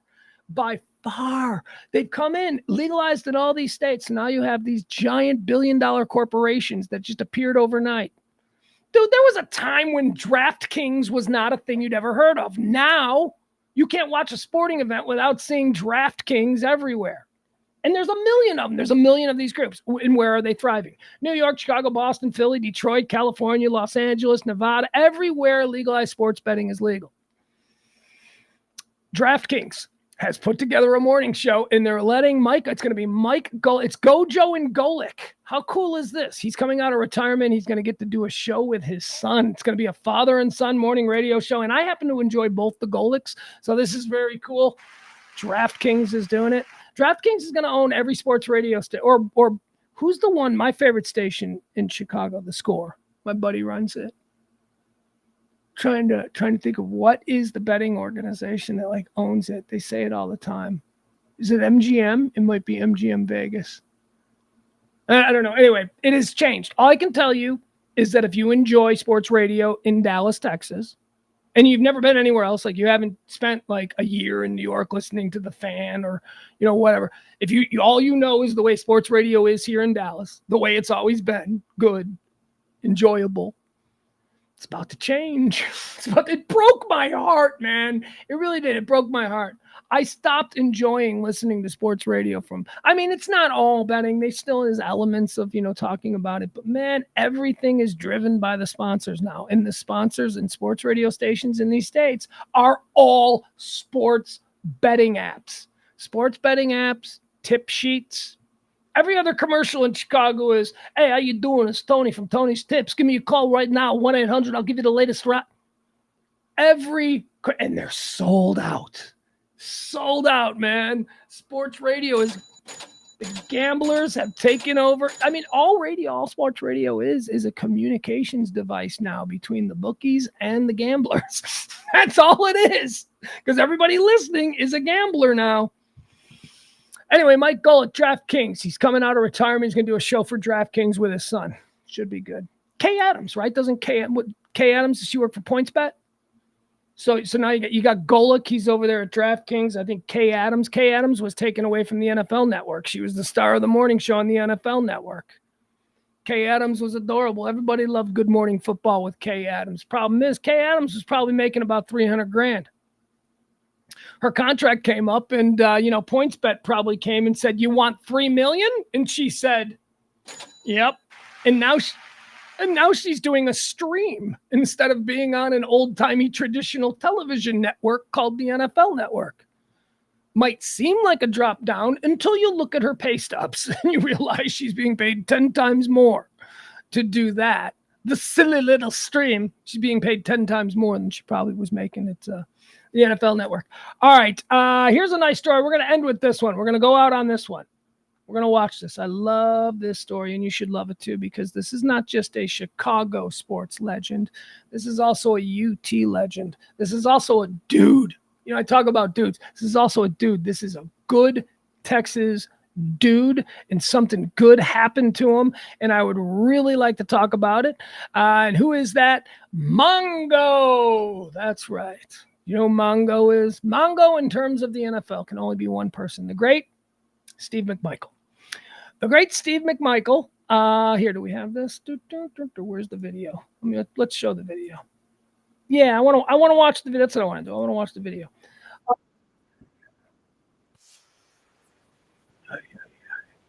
Hold on. Steve McMichael, UT legend, Chicago Bear legend, defensive tackle, 85 Bears.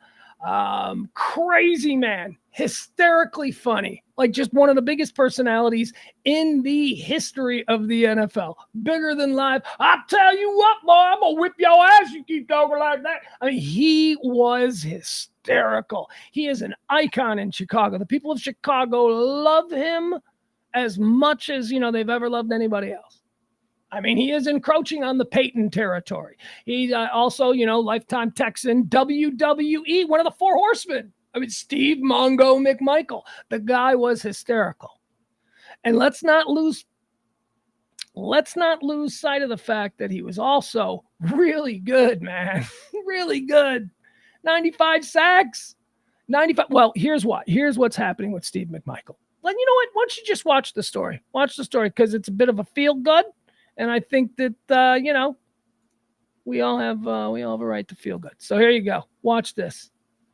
A feel-good story about a Texas legend and a Chicago Bear legend. Well, it looks like Mongo is finally going to get the recognition he deserves. Today, Chicago Bears great Steve McMichael cleared a hurdle in his quest to secure a spot in Pro Football's Hall of Fame. But his candidacy has taken on a new sense of urgency, of course, with his ALS diagnosis. And WGN's Mike Lowe is joining us now with more. Dana, Ben, of course, Steve McMichael has always been one of the most outspoken of those 85 Bears. Sadly, he can no longer talk and has use of only one lung. He's recovering from a recent bout with pneumonia, but today he was all smiles as the official word came that he is now a finalist for the Pro Football Hall of Fame. Oh, it should also be mentioned that, of course, they're saying finalist. He's in. He's one of the three finalists. The Pro Football Hall of Fame they have not, when it's down to three, and it's always down to three, they put all three in. There was only one exception to that in 2009. So he's definitely going in, and that's why everybody's excited for him. Chicago Bears great Steve McMichael, confined to a bed with ALS, shared an emotional moment learning he's a finalist for the Pro Football Hall of Fame with Jarrett Payton, the son of McMichael's treasured teammate, Bears legend Walter Payton. Legend status for eternity. Yes, sir. Yes, sir. That is awesome. Dude, chills. You're going to be in there with my old man. It was April of 2021 when McMichael disclosed his ALS diagnosis to Jarrett. I'm not going to be out in the public anymore. I'm not going to be playing in the Chicago 6 anymore. I'm not going to be on the ESPN radio anymore. You're not going to see me out doing appearances. Hell, I can't even sign my name anymore. And everybody's going to be speculating, where's McMichael? What's wrong with him? Well, I'm here to tell everybody I've been diagnosed with ALS, Lou Gehrig's disease. As McMichael's health declined, the push to enshrine the former All-Pro defensive tackle with 95 sacks into the Pro Football Hall of Fame gained urgency. It's not a burden, it's a blessing. He's been the biggest blessing in my life. The effort was led by his wife of 22 years, Misty, longtime friend Betsy Shepard, and former Bears quarterback Jim McMahon, who asked Bears fans to sign a petition to the Hall last summer. He definitely's got the statistics to be in there, and he was a big part of our defense. He made those guys tough over there, and he made our offense better too. Jimmy Mack, you know what? He's always been there for us. At a news conference, Misty said she received a phone call, which came from the head of the Hall of Fame. And he said, we made the final three. Pro Football Hall of Fame voters narrowed a list of 12 finalists down to just 3, which experts say virtually assures McMichael will make it all the way to Canton when the final vote is taken before the Super Bowl. We've waited a long time. He has. And I just want him to be able to die in peace. Misty reflected on the long journey to the Hall. Be able to get through it knowing that I did my best. I did my best for him. And so, yeah. He's going to get in, and then he can die in peace. McMichael, now 65, is confined to his bed and can no longer speak, but he still proudly wears his Super Bowl 20 championship ring and shows glimmers of the Mongo personality when his face lights up. The day is here. McMichael asked Jarrett Payton to induct him into the Hall of Fame. I'm very privileged and honored to be chosen by my dad to induct him in the Pro Football Hall of Fame. Just as Jarrett had done for his father. He asked you to induct him.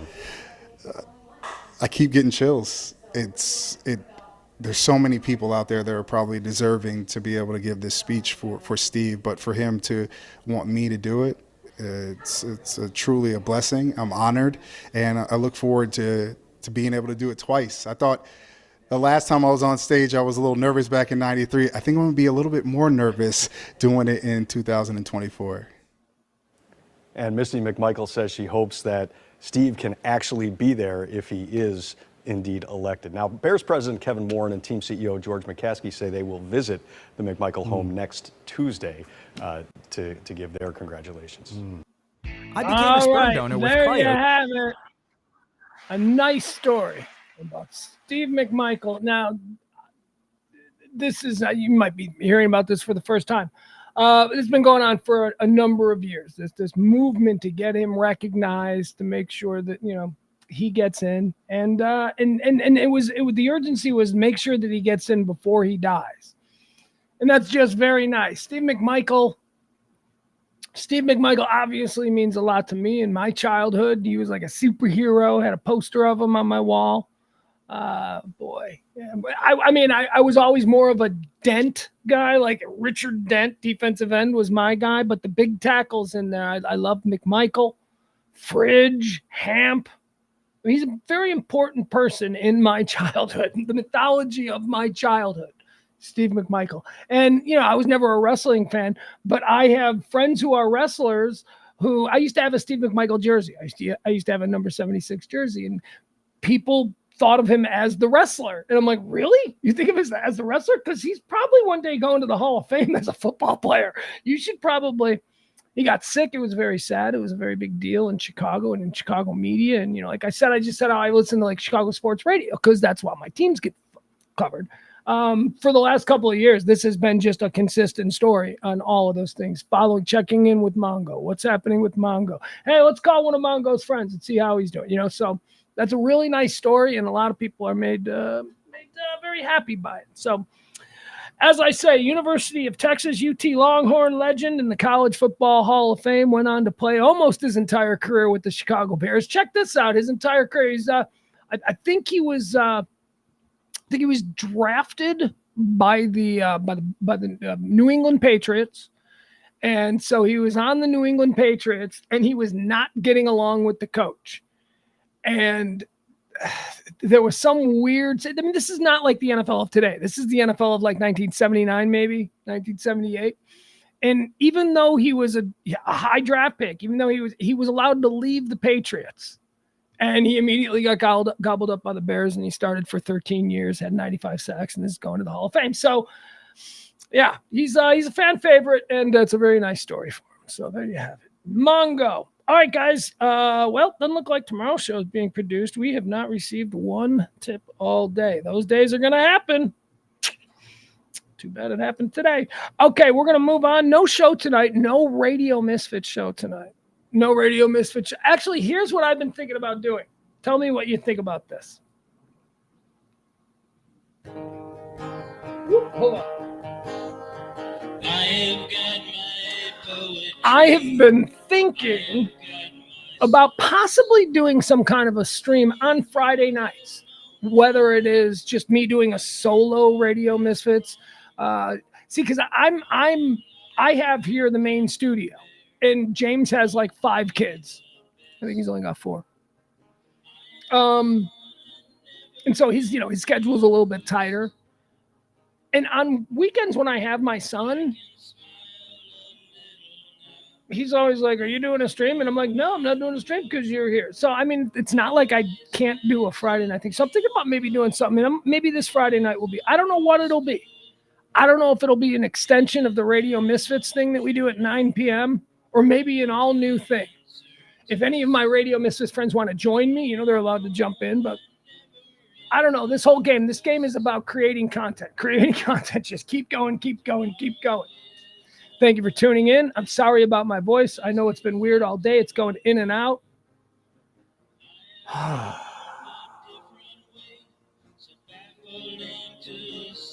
think that's going to do it. All right.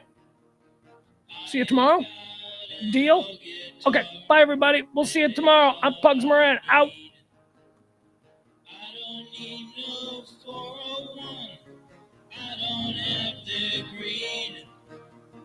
Down the road I'll travel, far from the comfort nest.